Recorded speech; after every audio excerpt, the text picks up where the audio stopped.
guys? Welcome back to another episode of Gray Street Radio, take number 47,962 of episode 6. 0.5 of episode 6.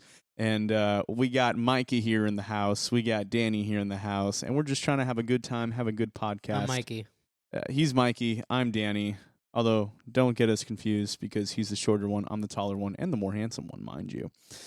So, I don't agree with that. But question for you. Question for me. Question for you. All right.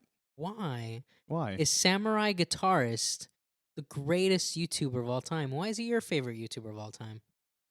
Well, so Samurai Guitarist is easily one of the best music-related YouTubes of all time. But I wouldn't say he's the best music YouTube of all time. I would have to say Music is Win is actually better than Samurai Guitarist. But that's just my personal opinion. We're off topic already, and we just started. Today's topic. Well, actually, we're talking about YouTube, so I guess it's not off topic. It's not off topic. Okay, so no, but what we're really talking about here is the epic feud between two individuals, and then we'll get to the third one because he's kind of like the tail end. H3H3 versus Keemstar. versus Keemstar, yes. And we will also talk about Leafy's band later. And we have a special clip for you guys to listen to at the end of the podcast, so stay tuned. We've got some quotes from Bowblax. Bowblax. Thank you again for showing up, Bowblax. Shout out to Bowblax. Thank you so much for being on our podcast. Yeah, the 2 or 3 in real life friends that we have that don't know Bowblax, be sure to give him a subscribe to him. Yeah, subscribe, like, share, donate. I don't know, do they have a donate box? When he streams on Twitch, you know what? We'll link his YouTube and his Twitch. So if you want to go see him play on Twitch, because sometimes he'll play Among Us with, Nick, DeOrio, and Augie, and a whole bunch of other YouTubers. So, you could shoot him some donations if you go on there. Yeah. Cool guy. Super awesome. Just spoke to him today, and, I thought it was super doable. Yeah, it was Danny's first experience with him. Yeah, I was like, wow. I don't think I've spoken to Bowblax, but I've been in an Among Us game with him before. There you go. And I think I've called into Augie RFC before. I think I've called in like twice. Anyways. So, yeah, be sure to stick around till the end if you want to hear some comments from Bowblax regarding H3H3 and Keemstar. Yes. So, let's start off with the let's start off with our takes on H3H3. Yeah, right? our general thoughts. Quicker than the other times we recorded. Quicker than the other times, that's fair. So, when I first started watching H3H3, this was before his podcast, before Controversies. He was just a really awesome YouTuber. I thought he had great content, right? Especially his early stuff where he did a lot of like almost YouTube poop kind of clips. He also did some like almost sketches, really, like even the ones where it's like Vape Nation. You know the one? Oh, that's hilarious. That's classic. What? That's actually not my favorite though. What you said your favorite was the gazebo? No, that was the newest one. That's a favorite. But one of my favorite ones that I do still go back to is the ones that involve him being quote unquote triggered. Mm-hmm. Like the air conditioning is sexist. Or that's such a. Or the one me and JT reference all the time. Not JT on YouTube, who we will talk about a little bit at the end. Mm-hmm. Our good friend JT. Our good friend, in real life friend JT. Me and him, we like to bring up the grapefruit one, where it's the African American lady with the grapefruit.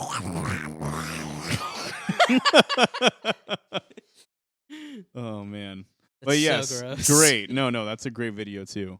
But yeah, a lot of classics. I think overall, and he used to make YouTube poops as well. He did. Yeah, you remember the one with the ice cream? The ice cream. That's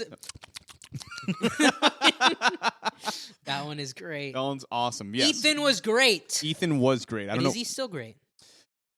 I would say he's somewhat redeemable. He's in the area of redeemability. Yeah, he's not like too far gone. Like you said, I'm Alex. Yeah, with the clip later, we said I'm Alex. Yeah, so he's not too far gone. There's a YouTuber, like him. if you don't know I'm Alex, he's scum, he's a piece of shit, he's accused. If you think Keemstar's accused people of being a pedo, you don't know. You don't even know. I'm Alex has accused so many people of being a pedo off of almost nothing. He accused, Perez Hilton? Yeah. Perez Hilton made a video on, like, Charlie D'Amelio, I think is her name is. She's a 15-year-old social media influencer. And she posts videos of her dancing to songs that are very inappropriate, wearing very inappropriate clothes for how old she is. Sure. And he was calling it out. He was like, I would never let my daughter wear these clothing. And I'm Alex basically insinuated that he was a pedo for obsessing over the girl. Hmm. I'll Okay. tell you more about I'm Alex off the air because Yeah. this is off topic. But Ethan, there is a road to redemption for Ethan. Do I think he's gonna take it? Probably not. I don't think. I don't think so. No. He would need a considerable reason to do it, either financial Well, or not even personal. that. He just has to change as a human being because his morals have dropped down considerably. Yeah, but we'll get to that. So, general take on Ethan: he was good Was for a good, long time. became bad, Became bad. corrupted by Ego. his ego. Yes. His ego, and tied to his ego is his inability to accept criticism. Correct. I have those same views. Ethan was kind of an idol for me. I'll go as far as to say that. I'm very Yeah. biased. I really, really loved H3H3. Literally, I remember a time when this was before Gray Street was a thing. This was when Mhm. we were still Clearwaves. And even, I think maybe when we were Relapse of Truth, Mm. where we left practice and we all noticed that there was a new H3 video. So at the gas station nearby where Stomas used to be, Yeah, we sat we down were and watched it. we were there and we watched the video. We Yeah. watched the one, oh, this is probably one of my favorites. Bit Connect. Yeah. That video was uploaded, and me, Aiden, and Javi were all there, and we all sat down and we watched that shit. That's a great video. That is actually a great video, though. Such a good video. One, yes. But unfortunately, we're not there no more. We're not he's 2 years fallen ago. off. We're not 3 years ago. Whatever year that video came out. So that's our general opinions on Ethan. I found him because I was looking for people to react to the Chinese food song. If you don't know, Chinese food is a song done by Allison Gold, I think was her name, I have no idea. featuring Patrice Wilson, who was responsible for Rebecca Black and many other awful, awful teenage stars. Yeah, he was Quote, unquote, he was stars. the panda, right? He was the He was panda the in the panda. video. You know, if you don't know the song, I'll sing it for you guys real quick. I love Chinese food. Woo! And then the rap part's like, I love Chinese food. That's terrible. The That's best, racist. if you want the That's so best bad. Chinese, like Asian racism song, it's I want to be ninja, which was done by this model who I think was running for Miss America. Miss America. Oh my god, yeah. Anyways, Let's talk about Keemstar. So now let's talk about Keemstar. So Keemstar, now again, these two people, like, so making a parallel between H3 and Keemstar, it's kind of weird. kind of weird, Because exactly. Keemstar, for long, and so even now, even with everything that's happened, I would still call him the bad guy of YouTube. But now but he's not as bad Now of he's a not guy. as bad as Ethan anymore. He's not as bad as Ethan. So, you know, like I said, I mean, I think, again, Keemstar is, again, very redeemable. He's always been entertaining. Always that's for been sure. entertaining, yes. Although I never really cared for Drama Alert, but his personality in general, like especially on Twitter when he makes those video replies to people, yes. even when I hated him, I love him. it was on still Twitter. entertaining. No, I love him. I mean, I hate him for the things some of the things that he's said and done, but I think overall I love his character. I love his like persona. You know what I mean? He's great. He's great. I like him overall. Mm. But he has had some situations that he's run into. A lot of things. A lot of things. So on my end, well, you know what? Let's talk about their crimes as creators. Crimes. So if we look on Ethan's side, and we're gonna build up to the content nuke situation. If you look on Ethan's side, one of the first big dramas that he had was that he called out Leafy for making a video on an autistic person, and also called him out for making content on children. Now, Mhm. Leafy made an apology. How genuine it was, it's Leafy. God knows if it was genuine God at all. knows. But, you know, he made an apology, and then he also followed that up with a video on Ethan. Now, basically, Ethan also made content on children before. He's made videos on, like, what was it, Little Timmy or Little something like that? One of those kid rappers Sure. from England. And he also made a video on Jacob Sartorius, who, hey, look, I may not agree with messing with children on YouTube, but fuck Jacob Sartorius. Fuck That guy was, that kid dude, is it was annoying. so easy to make fun of him. He really was. My sweatshirt. Do you remember that I song? hate that That song was so bad. I Dude, remember the auto-tune in his voice is like, he's like, Yes. choke out my He's- sweatshirt. he was singing from his throat like the whole time though. That's why. Was he singing from his throat, or was that just the It auto-tune? had to be. You know what I think it was? They added too many filters. I think he was Maybe. singing, my sweatshirt. So they added and added and added until it sounded like He and sounded it was like a Mike smoker. Wazowski. Mike, no, Mike Wazowski. That sounded like Roz. Roz? Who's Roz?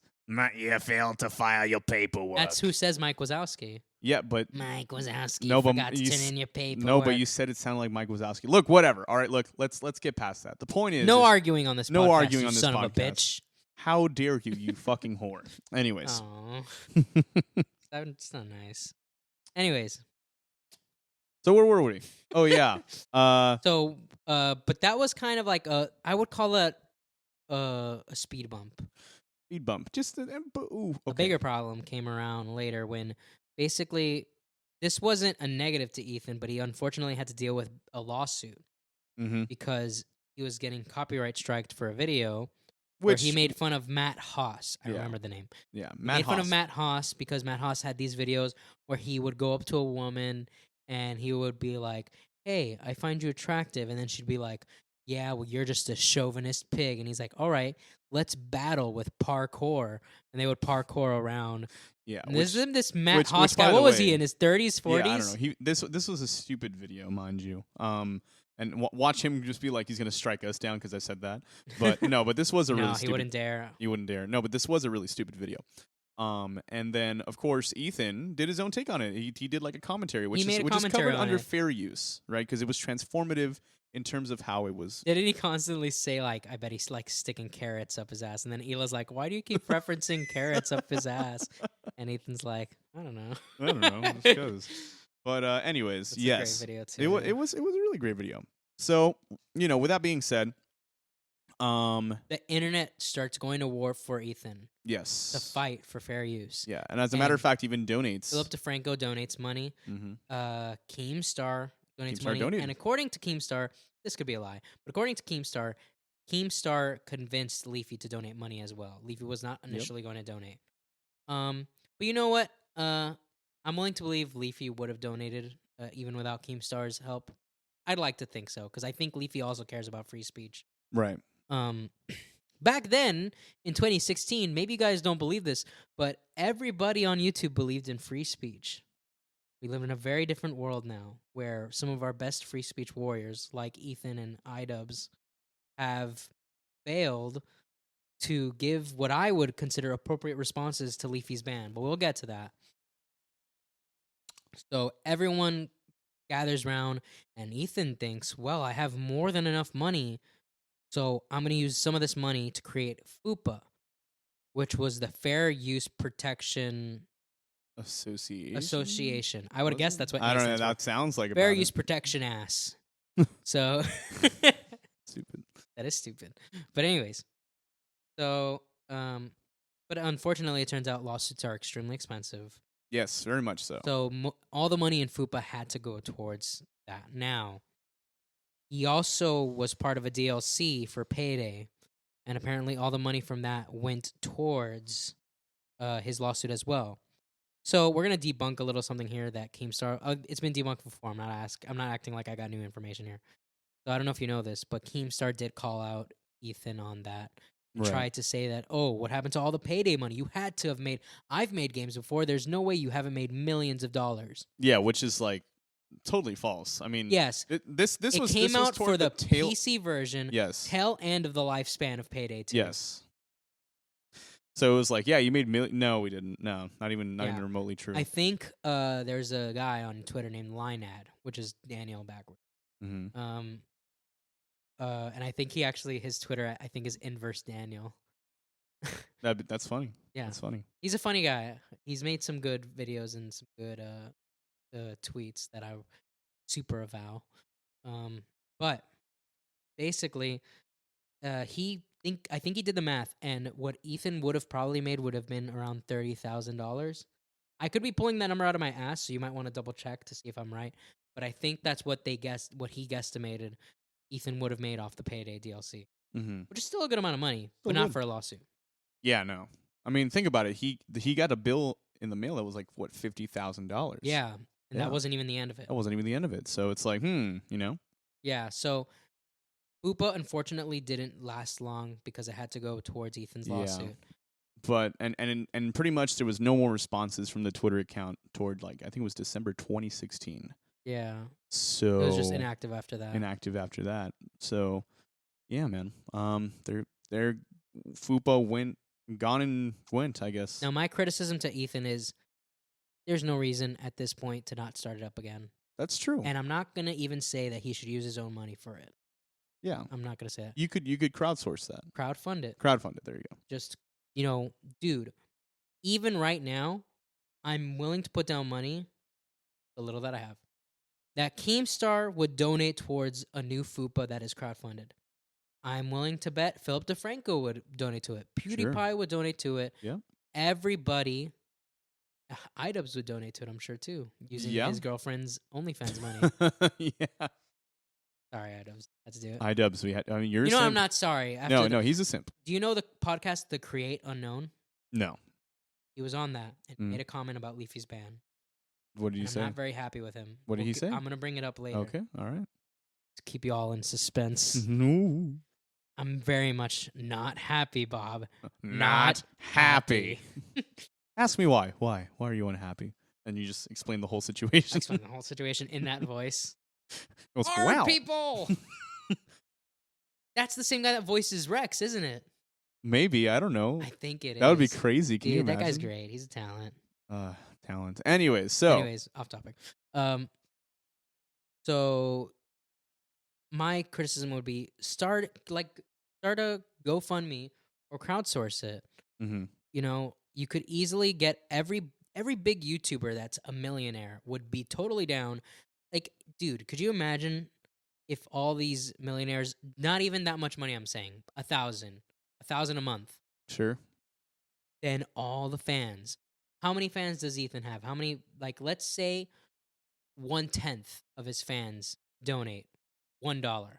That's not how much it's going to be. It's going to be more than that because some of those fans are going to donate 100. Some of those fans are going to donate 5. Some of those fans are going to donate.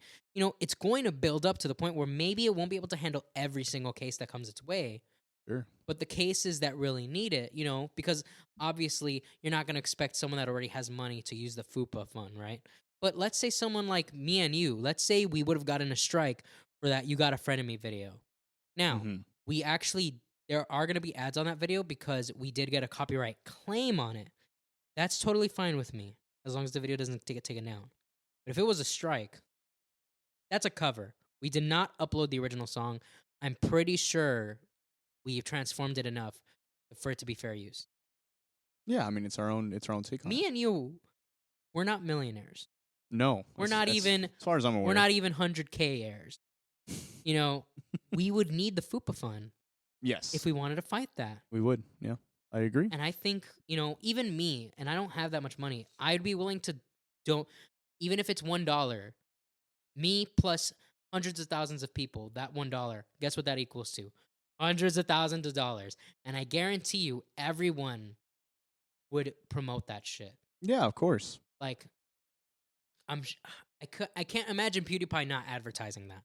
I can't imagine PewDiePie making a video saying FUPA is back, and if you guys I just don't imagine that it wouldn't be supremely successful. So that's my criticism of Ethan. But then the other argument is, should Ethan have to handle the responsibility of running that? No. But you can hire someone to. Sure, yeah, and partially maybe part of those funds would be given toward that person. If you feel like it's out of your budget, and look, Ethan lives in a $10 million mansion. He's a millionaire. Yeah, it's safe to say. Teddy Fresh makes so much money. It's safe to say he could afford to hire someone to run FUPA. But let's say he doesn't want to. Mm-hmm. That's his money. He has the right not to do that. Use money from the FUPA thing. Not too much, of course. But just enough to, if Ethan wants to give this person a living wage, then yeah. Yeah, that's fine. Yeah, of course. Especially if what I'm guessing is the amount that a crowdfunded FUPA would make. Guarantee you, easy money. Sure. Yeah. There are YouTubers that have under 100K subscribers that they do streams, and they can make up to $1,000 in one stream. Yeah. And that's someone that's not Ethan's size. And That's that's living wages that's right not there, for bro. fair use either. Yeah. That's just a guy streaming. Yeah. Which another criticism of streamers that I have is those types of streamers that just stream videos. Oh yeah, no, those guys like, dude, if you're gonna stream yourself reacting to a video, react to it. Don't just sit there Don't just sit there and eat lunch or and go, leave. Don't leave your chair and let the video run. So basically, don't be Pokemon. Anyways. But anyways, so that was like the next big thing that happened with Ethan that was considered a big criticism. And then, things start getting fuzzy from there on. There wasn't too many things about Ethan. The biggest criticism towards him was that he just wasn't making videos like he used to. Right. And, that's like, that sucks. But, that's not a big criticism. What did end up becoming a criticism against him was when the unfortunate situation, the bridge situation regarding PewDiePie and the N-word. So Ethan makes a podcast about it. PewDiePie apologizes, by the way. He apologized for it. Yeah. And it was a sincere apology. Yeah. Too. And even now and then he does kind of make fun of himself. Yeah, he like anytime referencing it. I love whenever someone makes a meme regarding the bridge and he's like, "You're not supposed to say that." PewDiePie's great. He's funny. I don't care what anybody says. Yeah, I don't care what the people at Vox say. Yeah. Vox is...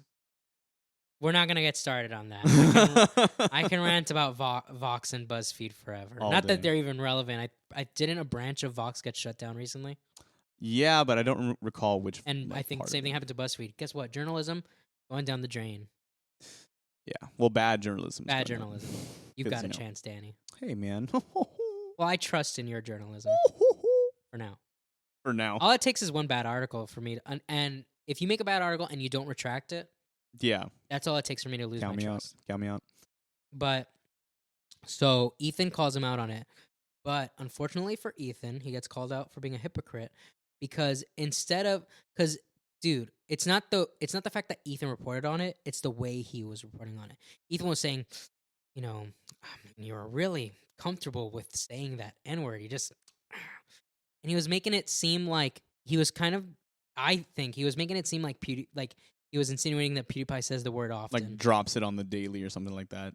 So the problem with him saying that is that he was really ready to drop it when he had iDubbbz on the podcast. And he said the N-word, F-word. Yeah. That iDubbbz is famous and known for. So it's like, interesting. Interesting how hypocritical that appears to be. Everybody was calling him a hypocrite. I don't think... Right. I mean, what I was going to say is I don't think it's necessarily hypocritical because you have to look at it in the terms of context. Yeah. So PewDiePie was saying like, what a, you know what I mean? But then he said that was in a fit of anger. Yeah, he was upset, you know what I mean? Versus H3H3 where he said it, because iDubbbz had said it recently in his videos. Although, to be fair, iDubbbz even in the, I don't know if you remember in the podcast, he says, "You're using that term a little loosely." Like even iDubbbz was uncomfortable by it. He's like, "You should probably slow down the use of that word." He's like, "All right, chief, All right, settle on down there, mate. Don't cut anybody with that edge there, jeez." So yeah, but not one-to-one situation. Not a one-to-one. Not a total hypocrite, but people were still calling him that. Yeah. Keemstar and Scarce both report that people are calling him that. I'm pretty sure Keem in the Drama Alert did not say that Ethan was a hypocrite. I think maybe he started off by saying, Ethan, he's like, are you ready for this? Let's get right into the news. Ethan is a hypocrite. No, wait. That's exactly what he said in the recent Drama Alert regarding the content news. But I'm pretty sure Keemstar didn't directly call Ethan a hypocrite. But if he did, then, I don't think Keem called Ethan a hypocrite. I'm pretty sure it was just him reporting on the audience. Right. But let's say that Keem did. Let's say Keem totally called Ethan a hypocrite. Okay, so that warrants Ethan being a little mad. However, Scarce, I'm certain, would not have called Ethan a hypocrite. Right. I'm very certain that he would have, as he always has, reported on the situation very fairly. And Scarce has always been a very good boy. Scarce has he had any like controversy? The only controversy he's had is anything between him and Keemstar, and that's because Keemstar for the longest time didn't like Scarce because he's intruding on his territory. Well, here's the thing, because honestly, Keemstar he makes himself out to be controversial on purpose. Yes. Because that's who he is. That's what he does. That's how he's so popular, or technically unpopular. You know what I mean? So I don't know. That's just who he is. That's what he does. That's his shtick. Yeah, we'll get to all the Keemstar's crimes, which there are a lot of. But there's Very, quite very a lot. few. Some of them not so important. Some of them very, Extremely very bad. important. Yeah. Very important. But Ethan, continuing on Ethan's crimes, which is embezzlement from the FUPA. No, I'm just kidding. From the FUPA Foundation. We've been paid by the FUPA Foundation for this podcast. Keemstar is terrible, and Ethan is the greatest. All right. If you got paid by Ethan, would you say all that? Depends how much. What if he paid you? Throw a number. What if he paid you like $5,000? That's not enough to ruin my integrity. What if he paid you $50,000? What does he want me to say specifically? He wants you to say that Keemstar sucks and that he is good, or something. He wants me to deny anything that Ethan's he wants done? you. He wants you to deny that. No, what he wants you to say is. Would he want me to deny the Brit Bong thing? Ooh, that would be a good one. Yeah. Would you? No, would you not not for, even? No. 100,000? No. $1 million? Maybe. Really? $1 million is a lot of money. That is a lot of money. And I do need that money. And we would have to split that. I am in debt. I do need that so money. let's say $500,000 for the both of us, in order for us to deny any sort of wrongdoing with Britball. You know what? It would need to be enough money to where I would never have to do anything again. You would need to be no. You're talking because about my millions. reputation would be ruined after that. You'd be talking about millions of dollars then, and you'd have to be frugal with those millions of dollars. Like you can't go out and buy a Tesla and then just be like, "Oh shit." Do I look like someone that the most expensive car I would buy would be a 4Runner? 4Runner? Seriously? I love 4Runners. I've never seen you drive a 4Runner. That was my first car. Oh. Well, hey, excuse me. Sorry, I was unaware of the facts here. I wonder if it caught the pop. That'd be great. I wonder if it caught the pop too. Yeah. I don't know. Well, anyways, continuing on. Yeah, let's continue. So Ethan goes on his infamous drunken rant. He's on a podcast with Internet Etiquette and Jack's Films, and he goes, Ethan's a hypocrite. I don't really report the news. Like, he goes on this awful, awful rant, and I think this was a turning point for a lot of fans, including myself. This was like one of the big moments where I was like, I just looked at Ethan, and it was pathetic. But I forgave him for that. Yeah. Because the following podcast, he apologized for it with Ela. But, okay, so question for you, actually, because now that you're talking about this. At what point did you just say, no more? I don't like this guy at all anymore, like, whatsoever. We're getting there. Okay. Still not there yet. At that point, I was still subscribed. I think at that point, at that point, I was like kind of, with my mouse hovering over the unsubscribe Yeah, you were button. like turning point. You were like, I don't know. I don't know. Did you What sat on it? officially made me unsubscribe from him, unless my timeline is wrong. Maybe this was before that. But what I do know for a fact, whether the timeline I'm saying is wrong or right, for a fact, what the day I unsubscribed from him was after the Bill Burr podcast. The infamous Bill Burr podcast. Mm-hmm. And I think I heard from someone he had a second Bill Burr podcast that went way better. But this first one, have you seen it? I've seen clips of it. So bad. Ethan was not able to handle Bill Burr's banter, basically. What do you mean by not handle it? There were like just times where here's probably one of the best moments where literally Ethan just starts sulking. Where Ethan's like, you know about Bill Burr's famous Philadelphia rant? Yes. I think it's so. Everyone always asks him that in interviews because, it's a big thing. A big thing. Ethan asked that, and then Bill Burr's like, I liked you until you asked me that question. I was liking you. But, everybody asked me that question. And then Ethan's like, okay, no, fine, we won't talk about it. He's like, no, go ahead, ask about it. He's like, no. And Ethan's literally, like, sulking there. Just like, no. Like, he totally cucked down. Like, dude, you're the host. You need to be... Have you never seen a Bill... and some people were saying, oh, Bill Burr was an asshole to... It's Bill Burr! It's Bill... I mean... Have you never seen Bill Burr before? We are talking about Bill Burr here. He's a literal asshole. He has a joke... That's his where shtick. He talks about that guys have to hold in the urge to be gay. And he talks about that one day you're going to be there and you're going to forget to ask... for them to not put bananas in your pancakes. And when it comes to the table, your friends are all going to point and laugh, and you're going to have an aneurysm, and you're going to fall face first into the pancakes. He has a joke where he says that he's so jealous of his wife being able to like cute things or his girlfriend. I don't know if it was his wife at the time, but he's like, and she was like, oh, look how cute the pumpkins are. And I just wanted to grab her head and dunk it into the pumpkin and just keep her head there until the bubbles got less and less frequent. This is Bill Burr we're talking about, dude. Yeah. He is an asshole. That's what Yes. makes him so amazing. That's by why the way, he's so Bill Burr's good. in my top 5 comedians. Hands down. I love Bill Burr with a passion. Yes, Bill Burr's pretty good, and his show F, I think his F is for F is Family. Family. That's also Great great. show. I still haven't seen the last season that came out. Great show. But anyways, so that yeah, podcast was what made me unsubscribe from the H3 podcast channel, but I was still subscribed to H3. like right now you're still subscribed? No. Oh, I was about to say. I basically unsubscribed from him during the Some Ordinary Gamers dramas. So there's a YouTuber, his name is Mudahar, but his channel name is Some Ordinary Gamers. And he made a video, this was the first video I saw from him, where he talked about Ethan, and he talked about Ethan donation shaming Jeff Bezos. Now, unfortunately for Mudahar, this was an inaccurate statement. He actually did praise Jeff Bezos. So Ethan clapped back very hard, mostly fairly. There were some criticisms in there, like so Mudahar, he was ranting about Ethan, and he's like, you're worth $1 million. If you don't believe me, check it out. He has a $10 million mansion, and Ethan said that was Mudahar calling for people to dox him. Yeah, which is a terrible argument. Absolutely outrageous. It's like no. He was making a reference to an article about his $10 million home. And then that's like somehow saying that he's doxing him. Yeah, that's such a stretch.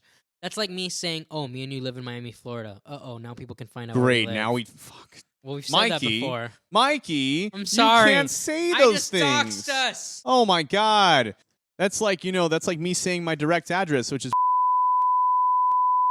Miami, Florida. Yeah, that's like me saying my address is at Miami, Florida.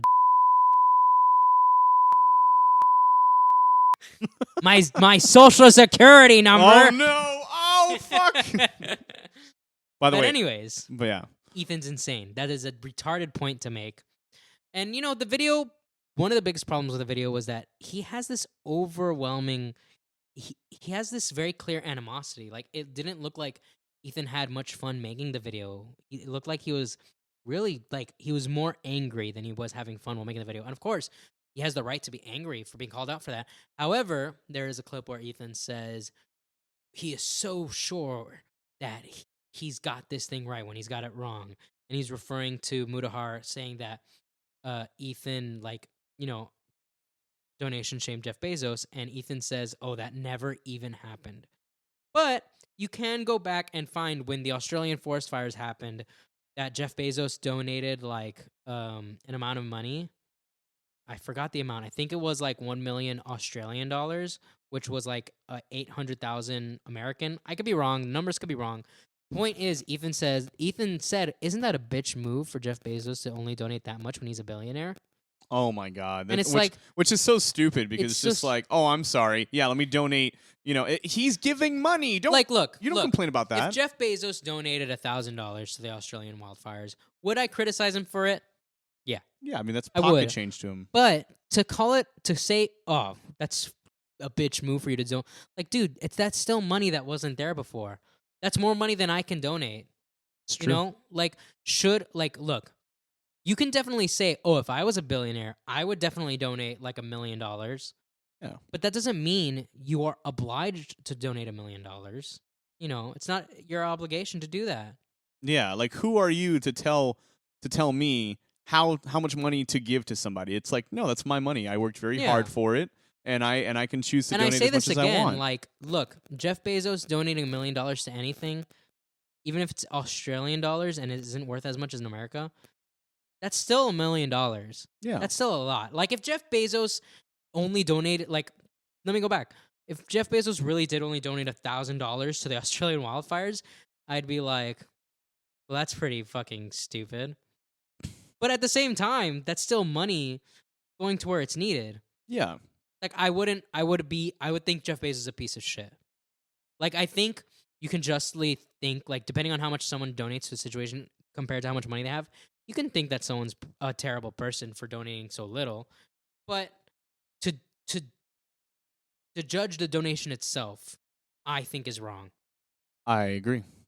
However, I mean, you can make the argument. Like, let's say, for example, you and me donate like $1 to that, and it's like, hold on, man, you make like $1,000 a paycheck. Why don't you donate $100? You know what I mean? That's kind of like, Yeah, but you also have to take into account what I actually have to pay in rent and other things that I have to pay. Like, I think Jeff Bezos, he's a billionaire, but I don't think he's paying $1 billion a day sure. I for his don't. house. Yeah, I don't think so Like, either. that's where we come into percentages. That's where we would need to actually know how much Jeff Bezos spends. I don't know. I feel confident saying Jeff Bezos, it shouldn't be a problem for him to donate $1 million, because what's $1 million compared to $1 billion? Sure, that would be $1,000 out of that billion. Yeah. I'm sorry. That would be If we make one $1,000, thousandth of whatever that would be. exactly. So if we make $1,000 a paycheck, that would be $1 for us. $1 for us. Sure. See, it's all percentages, baby. Yeah. So, needless to say, I don't think that Jeff Bezos is evil for. I think he's pretty terrible, though. Not, well, I mean, as corporation, sure, whatever. But I'm saying is that like he could have just not contributed something. Yeah, he And could then- have just donated nothing. And then you'd probably look down on him even more. You'd be like, "Wow, what an evil prick! He didn't even down." He No, you wouldn't have known, because no one would have been able to report that he donated anything. Didn't. So it's a double-edged you wouldn't have sword. even. It's you a would've- double-edged sword. It's so funny. You know, would it be interesting if Jeff Bezos didn't donate anything? And by the way, I'm going to clarify that I'm not here defending Jeff Bezos. I don't know anything about him. From what I've heard, he's from here.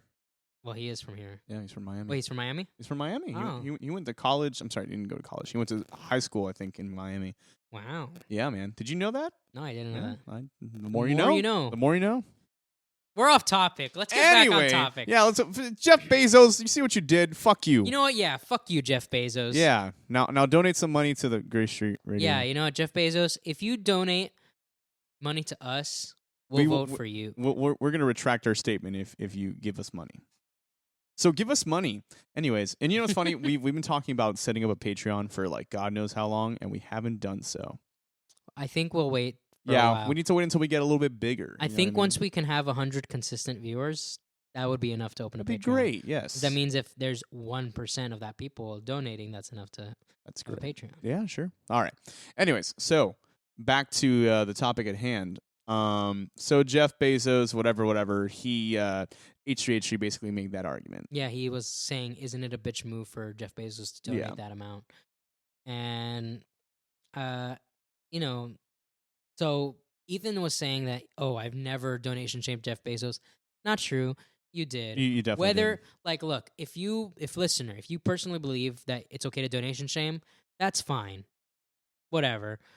But if you come to me and say, I've never donation shamed, and then I see you donation shaming, that's the problem. You'll notice a recurring theme that we're judging will be hypocrisy.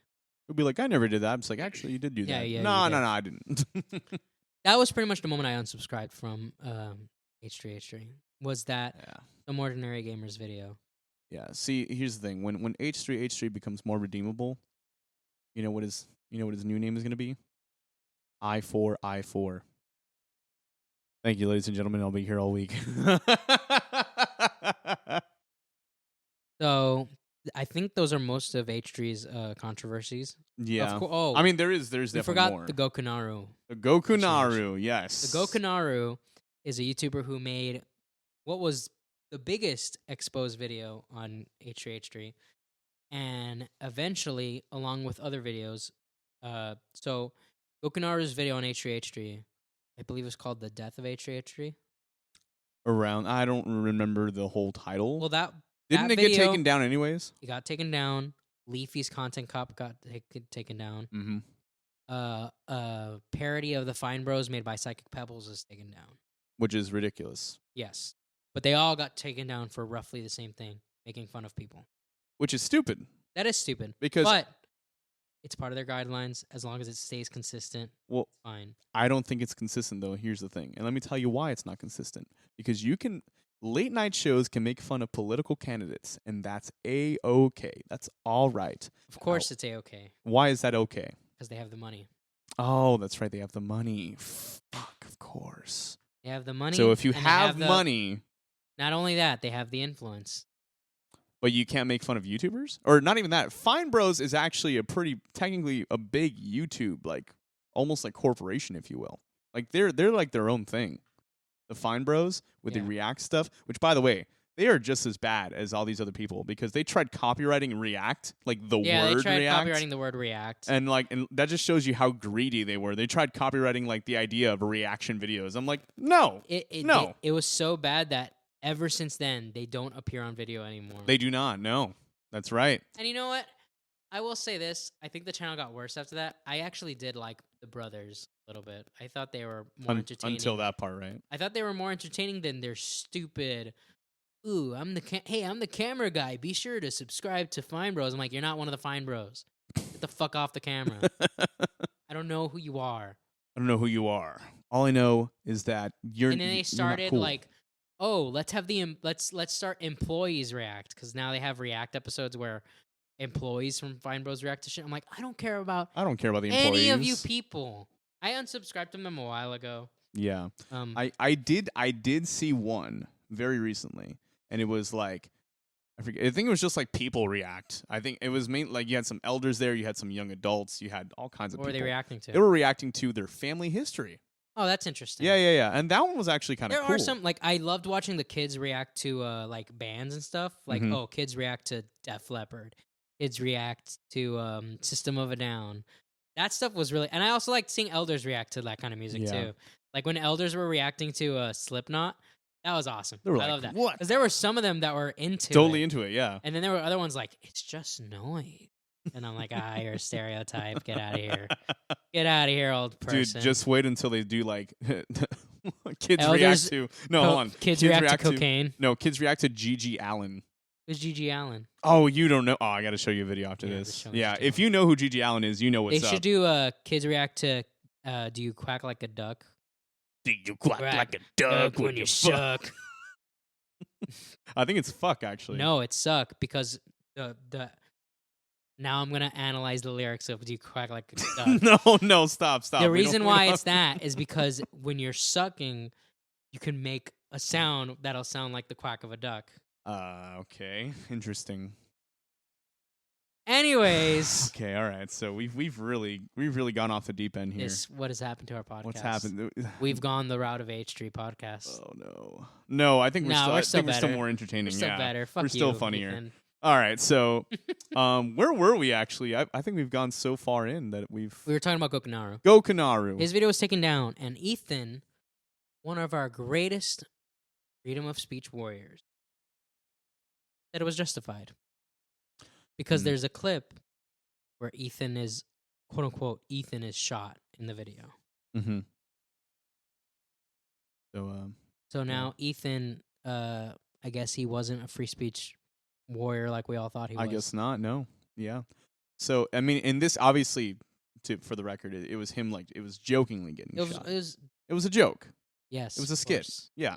So, and I guess Ethan kind of saw that as sort of like threatening. That's why he took it down, Yeah. or assassination of character. Funny enough, this was a ridiculous argument by Keemstar, but Keemstar was saying, you're judging Gokinaru for having the gun in the video, but you literally have a nuke, the strongest weapon in the world, destroying my face on your thumbnail.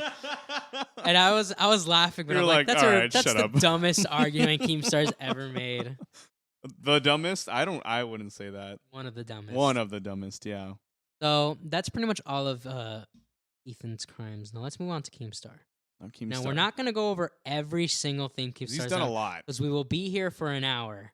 There is so much to talk about regarding Keemstar. But let's talk about the biggest ones. I think for me, in my opinion, the biggest ones was calling Tony a pedophile without any real he proof. called, I think, Tony's for Gold, I think Tony's was for the Gold? name of the YouTube channel. Super nice, like old guy. man. Well, What do you mean, Noel? we'll get into what Tony's really about. All right, what is he about? He's a grifter. Well, what is he? Oh, what do you mean? How's he a grifter? So I'm not going to go into it because I don't remember too well. That's why you kind of had to see the videos I sent you. Well, I'm sorry, I didn't have No, time. it's okay. I understand. You I literally understand. sent it to me at like 11. I It's sent like, it to you all right. last minute. I should have sent it to you yesterday. Yeah. Look, I'll take fault for that. Stupid. Accept it. Ethan. So, basically, it was shown that like almost every like day, Tony would tweet at Keemstar about the situation. Right. Well after Keemstar already did his best to fix the whole situation. Sure. And multiple times, on stream. Tony would say, I don't hate Keemstar, I think he's done right by me, all that stuff's in the past. Okay, sure. And then Ethan got a hold of Tony, and Tony now said that Keemstar was, and dude, he would constantly share the drama alert or calling it Keemstar's golden moment where he called him out. Like, I can't get too into it. Basically, you can take my word that Tony's kind of a grifter. He's also an old man, so you can't be too hard on him, You can't be too hard on him. but he is a grifter. All right. So be it. So be it. But that doesn't make it doesn't make what Keemstar Doesn't make did any Keem's less crime wrong. any less, yeah. He basically got info wrong and called Tony a pedo when it was really someone else. And that sent a wave of hate to Tony. So Keemstar retracted the statement. He made an apology. And he also, in my opinion, has done everything in his power to make it right. Yeah. I mean, Tony even cried, like, live on stream. Oh, yeah, he cried. He was he like, legit I know cried. who I am. I don't care what you people say about me. Yeah. So he did his, but in fairness to Keem, he has done his best to remedy the situation. Yeah. And I feel like he did an adequate enough job. Yeah, I mean, Yeah, he I feel like he did a good donated job. money to him. Donated, yeah. He brought a yards. whole group of people to his Even interviewed channel, him. interviewed him, has been on his channel, has, I think, played RuneScape with him. Tony has Keemstar's number, and they've talked on the phone before multiple times, apparently. Yeah. So, I mean, overall, I think that I don't want to say the situation was 100% rectified, but I think for the most part, what Keemstar could have done, he did do. Instead of continuing to talk about Keemstar's crimes, let's just move on to the content nuke. That'll do the same thing anyways. That'll do the same thing anyways. We already talked about Tony. So Ethan released the series. Well, it was the start of a series. Who could have told that it was going to be a series? A 3-part series. The first one being content nuke. Mm-hmm. Now, in this, he pretty much goes over all the controversies and things that Keemstar has done. One of the things is Keemstar donated someone named Smiles for YouTube. Now, Smiles for YouTube was proven to be a doxxer and a swatter. Mm-hmm. Well, maybe swatter. I don't know. But I know that Smiles for YouTube apparently not only doxed Keemstar, but he also doxed Basher and multiple other YouTubers. So, Keemstar in retaliation doxed Smiles for YouTube. And this is where Keemstar fucked up, he also doxed Smiles for YouTube's wife's phone number. That's wrong. Which, obviously. I mean, I think doxing people in general is pretty much a pretty bad thing to do. But this is, like, doubly wrong because now you're involving a person who's not even a part of the situation. Right. You've now involved someone's wife, which is awful. Like, terrible. What the hell, dude? It makes me kind of think, like, what is going through Keem's mind when he does these things? It's like, oh, you know what? The situation hasn't escalated enough. Let me go ahead and do that. Keemstar, basically, he's the kind of guy that if you fuck with him, he is going to fuck with you 10 times harder. Yeah. Which That's he literally just the kind has of guy said. He is. Yeah. He's literally said he says, that. if you swing at me, I'm going to swing at you 10 times harder. I got files on top of files on you. That great clip. I think he was talking about Pyrocynical in that clip. I think so, yeah. Yeah. He was Pyrocynical. I miss Pyrocynical. I do miss him, yeah. But you know who I miss more? Pet Scott?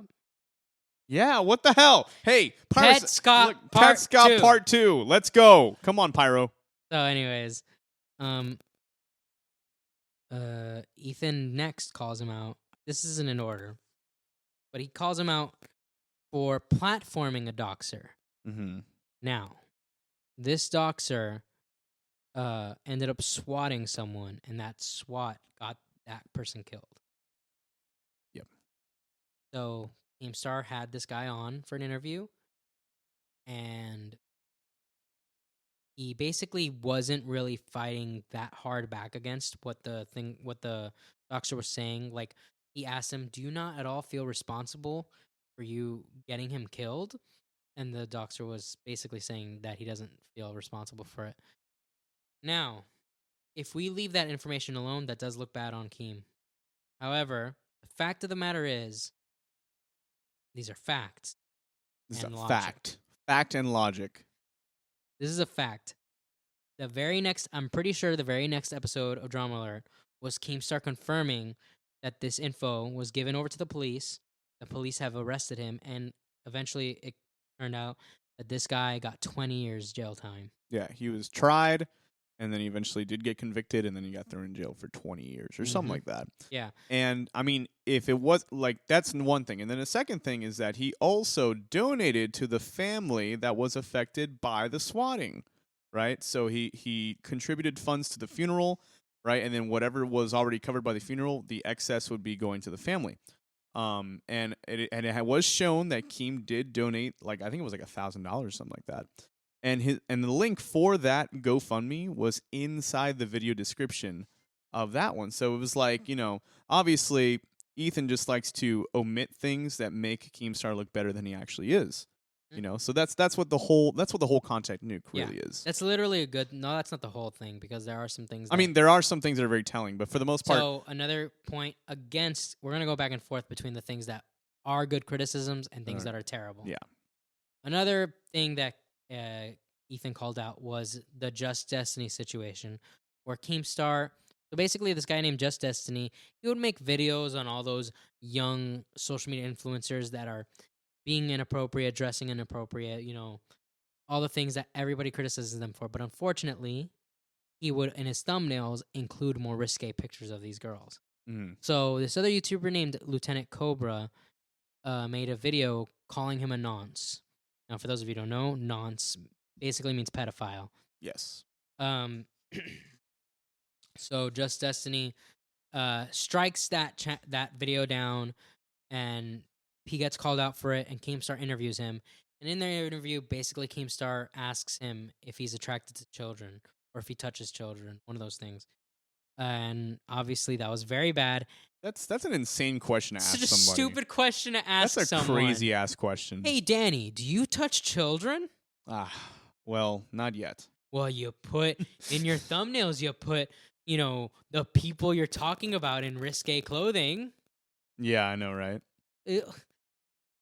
It's just Keemstar lost 3K subscribers, which isn't a lot. He's got what, 6 million? He's got a few million under his belt, yeah. But for Keemstar's ego, oh no, that was too a much. huge. So Keemstar's like, fuck this! I swear to God, I'm gonna dox Just Destiny and prove that he is a pedo. So he ends up getting the dox in a very great clip from a stream from RFC After Hours. Yeah. He basically was being interviewed by Bowblax and Augie, and Keemstar says, I didn't dox him, right? Doxing is like when you get someone's information with the intent to harass them. Yeah. And Bowblax says, but you did intend to harass them. And then Keemstar says, okay, yeah, I did it. I doxed him. What are you going to do about it? He just flip-flopped on the whole situation, just I don't know if it happens that quick. I'd have to rewatch the stream, but that's basically what happened. Right. So yeah, Ethan did get him on that. That was a bad thing he did. The next thing was probably the biggest point against, and that's because Ethan brought up the death of Etika. Right, which he pretty much, like he did it in a very silly way. Yeah, very malicious way. Very malicious way. No, but just attributing Etika's death to Keemstar. It's outrageous. It really is. Outrageous. Yeah, that's what I'm saying. It's so inane for someone to do some shit like that. Like, did Keemstar help at all? No, not really. I mean, yeah, I wouldn't say he didn't help. And neither did all these other people. Neither did the audience. Yeah. Neither did, there was a lot of things that had to happen for what happened to Etika to, happen. That was a redundant statement. But Ethan basically implies that, Keem did kill Etika, and that's just not true. Right. Right? Mental illness killed Etika. Yeah.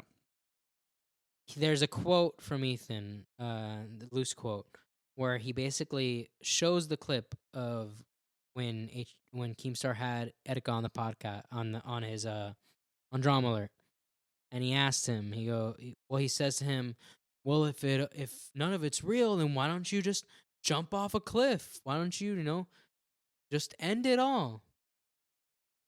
Out of context, that's very bad. Yeah, it sounds Considering what pretty we know bad to happened say that, Etika. right? But then you add in the context.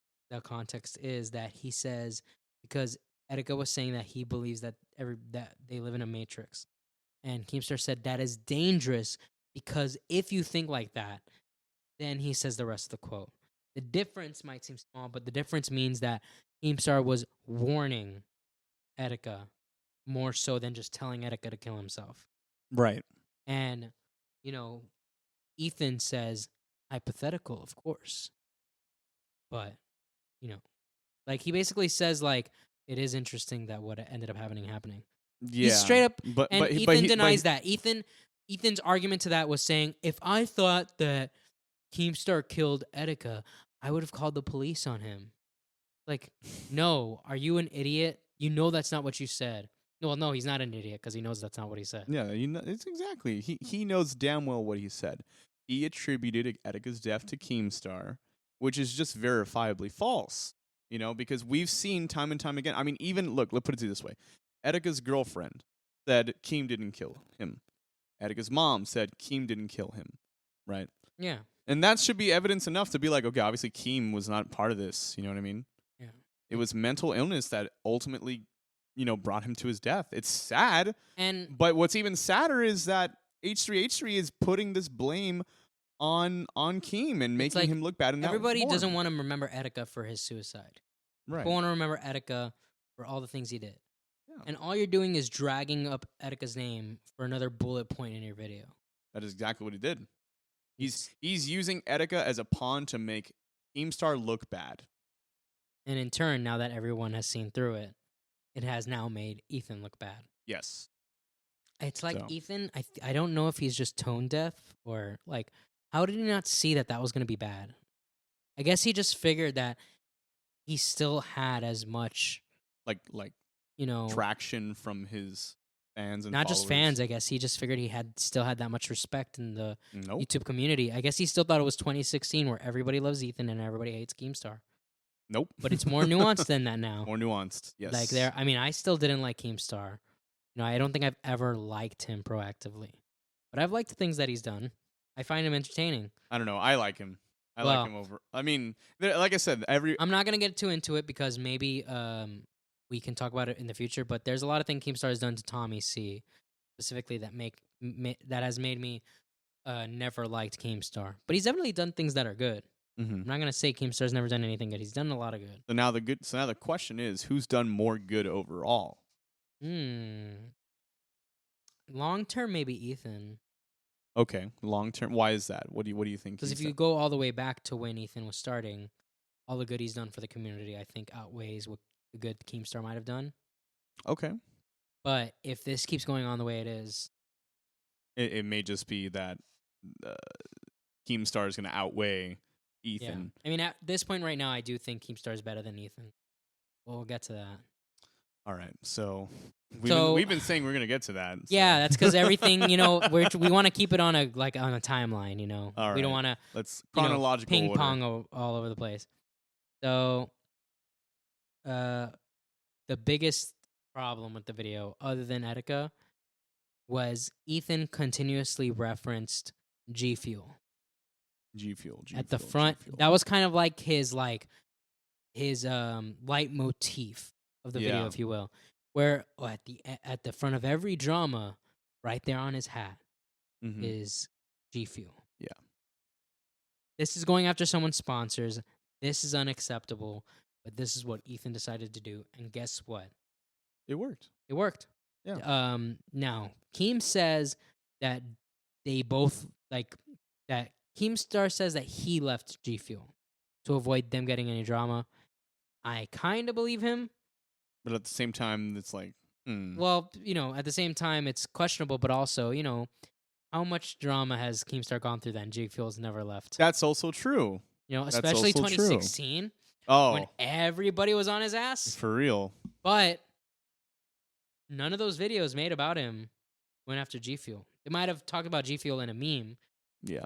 But Well, I think there's kind of like some sort of unspoken rule where it's like, look, you can talk all the shit you want about whoever it is, But when you go after someone's sponsor, you're pretty much you're going after their wallet. you're going after exactly, and so that becomes almost like a no. That's a huge no, especially in YouTube.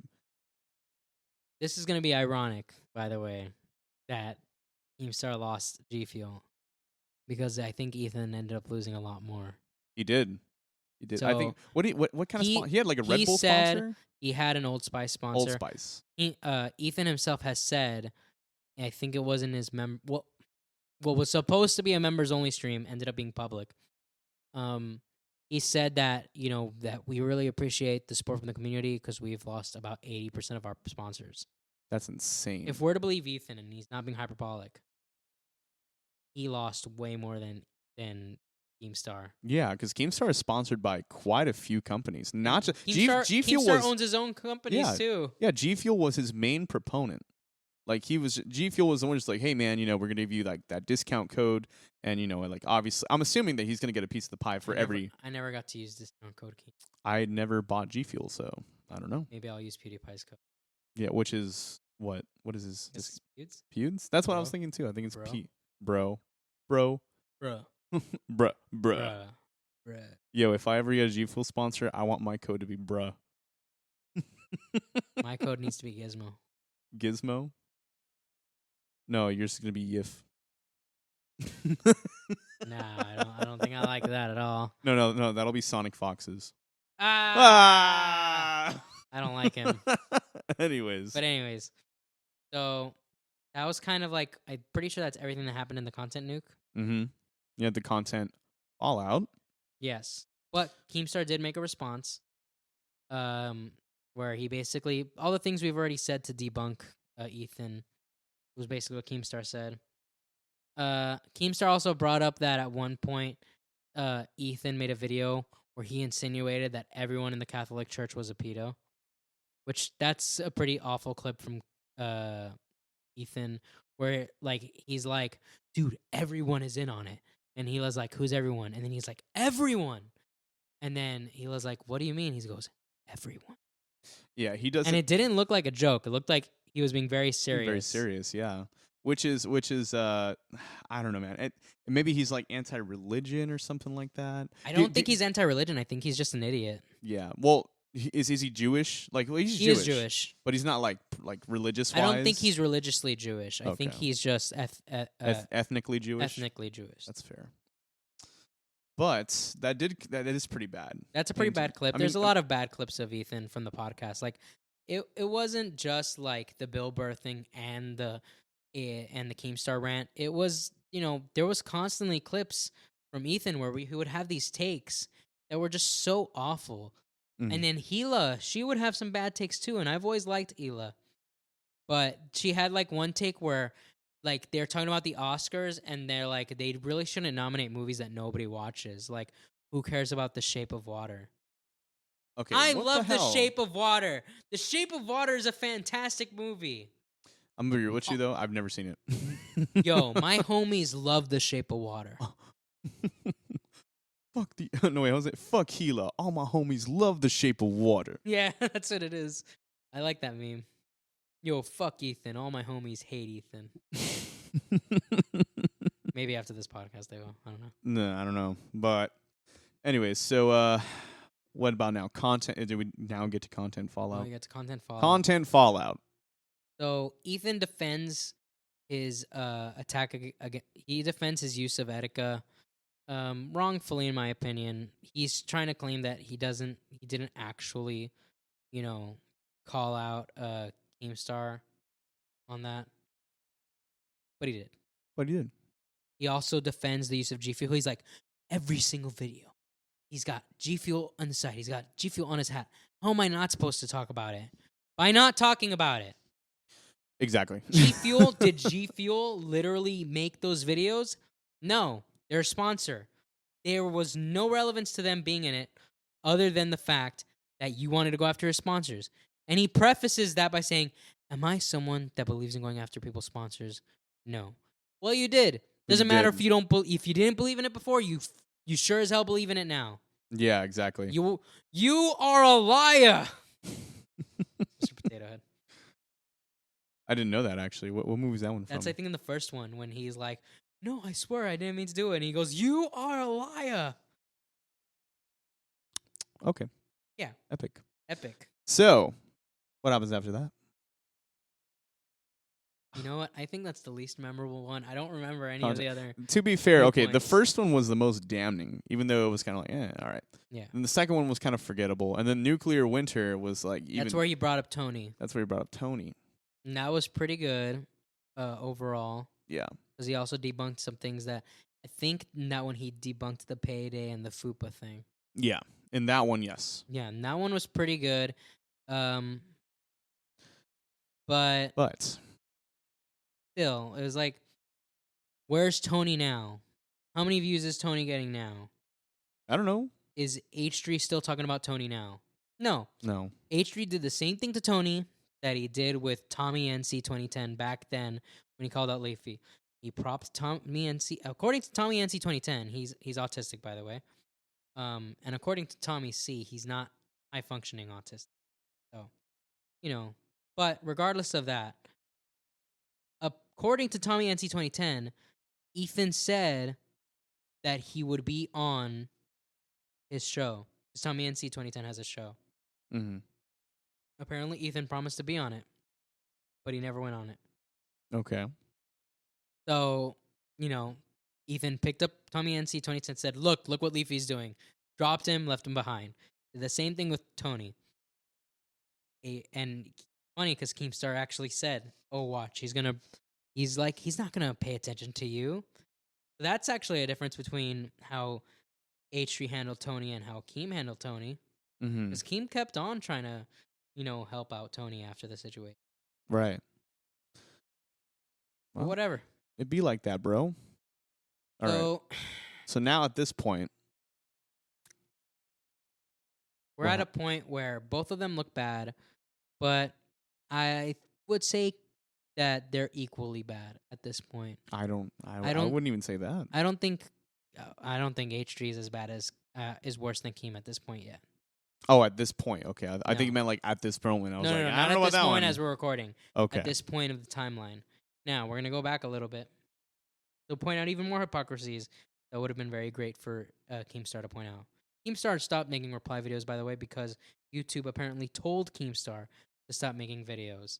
Seriously? That's what Keemstar said. Stop making said videos, please. To stop fighting with each other, but Ethan kept on. So I guess they didn't tell Ethan to stop. They just told Keemstar to stop. Which is interesting that you say that. Mm-hmm. Because Leafy, as crazy as the dude was, he did kind of, and I think this was ironic, but I also don't think it was ironic a little bit, because he was just like, very interesting how, after all this stuff, H3H3 has never been striked and all this kind of stuff. You know what I mean? Yeah. And it's just like, And then he also met with Susan Wojcicki. Yeah, he met with Susan Wojcicki. My theory is that Gokunaru's video wasn't taken down because Ethan told her to take it down.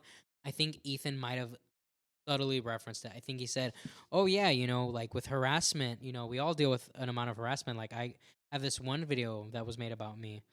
But I think maybe he didn't say it to imply that he wanted it taken down. Right. I think he was just saying it like passing by. But it's very interesting. You know what I mean? That YouTube, this is almost like YouTube's like edgy star. Yeah, that's like Ethan's like as close to edge as YouTube is willing to permit. Yeah. Because, I mean, anything past that, like Leafy, oof. That's why they kicked him off the platform. And Leafy, we're going to get to Leafy, but Leafy wasn't even nearly as edgy as he used to be. He wasn't. He was so much worse. He was so much more worse back then. Yeah. You know, I thought you were going to say he was so much worse now. No. Like, He's actually pretty tame now. I'm like super surprised. Tame now. Yeah. Although my on favorite Twitter, videos were the first ones when he came back, where he would just make 2-minute videos. He'd be like, "Bro, you're a simp." That'd be the end of the video. And then he puts like Kim Jong Un. Yeah, he would put Kim Jong Un at the end of every video. And then hold on, and then the best part, he goes, "I would love to see Leafy survive in today's climate." So at one point, H3 was in a podcast where he said, "Oh, people keep saying, oh, Leafy come back. I would love to see Leafy come back in today's climate. Like, you have to adapt and overcome the fact. You can't even curse, bro." I don't know. That's literally what he said. That's more or less the quote. Literally, that's actually very close to what he said. So yeah, but there's also the famous Ethan clip where this was when iDubbbz's girlfriend made an OnlyFans, And do I still have the copy pasta? Oh, I don't know. I mean, that's You are the most unfuckable, repulsive creature. Sad thought. You're a simp, bro. You're a simpleton. You're a simple mind. You're concerned about other people's relationships instead of improving your own physical appearance and your own ability to attract women. Okay, your judgment of what it. You are a vile slime of a human that nobody will ever want you because you're so pathetic. wait. Who was this to? This was to. Ethan said that to all the people that were. There was like very few people that were serious about like, Ethan being a simp Mm-hmm. or a cuck, whatever the term at that time was. But there, like most people were joking about it, and Ethan went on this rant, and that's word for word, very more or less what he vindictive rant. said. And then even Ela was like, "I think you should calm down." And instead of trying to save it and say, "I'm just joking," he says, "No, I'm serious. I really think that." Oh my god! It's like, dude, what the like? He got so bent over something that wasn't even involving him. It was just Right. involving a friend. Like, dude, Ethan is so off the deep end. No, he really is. Like, he can't handle like any form of criticism, and that's not even criticism towards him. Dude, I think he needs to just kind of take a break. He needs a break. But there's also the situation with Pro Jared. Now, Oh yeah. was it this year or last year? I don't recall. I think it was last year, maybe. Might have been last year, might have been this year. But Pro Jared was basically called out by his ex-wife, Heidi, for basically blocking him when they were trying to deal with the divorce cordially. Now, a whole bunch of things happened. His nudes were leaked. Also, not by her, I think, but his nudes were leaked. A whole bunch of crazy shit happened. And there were people that came out and said that they were sent nude images and that they were underage when that happened. Now, that has been debunked. But at the time, me and a bunch of other people believed it. Yeah. Yeah, me too. I actually thought the same thing. Mm-hmm. So, Ethan makes an H3 podcast about the situation. And, he doesn't like, and in fairness to him, it was a hot topic. There's no reason to not make a podcast about it. Now, here's the problem. A few months pass by, and Pro Jared releases his statement on the matter. Mm. And he clarifies that he never, like, a lot of those things ended up being true, but he never sent nudes to anyone that was underage.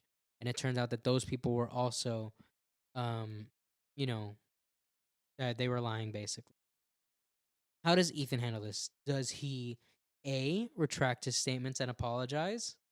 Does he, B, retract his statements but state that that was the info he had at the time?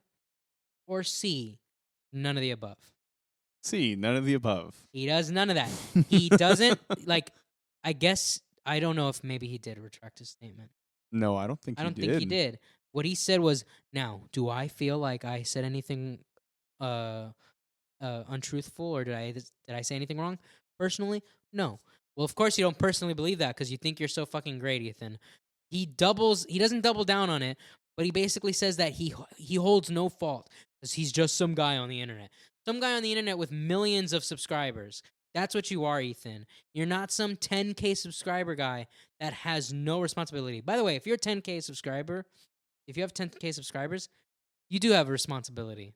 Yeah. I mean, I feel like you have a responsibility regardless of your audience Even size. at our size, we have a responsibility. If we say something about Ethan and someone in the comments clarifies it and I look it up and that turns out to be true, I will retract the next podcast. I promise you. I promise you I will do that. But I won't be wrong because I'm never wrong.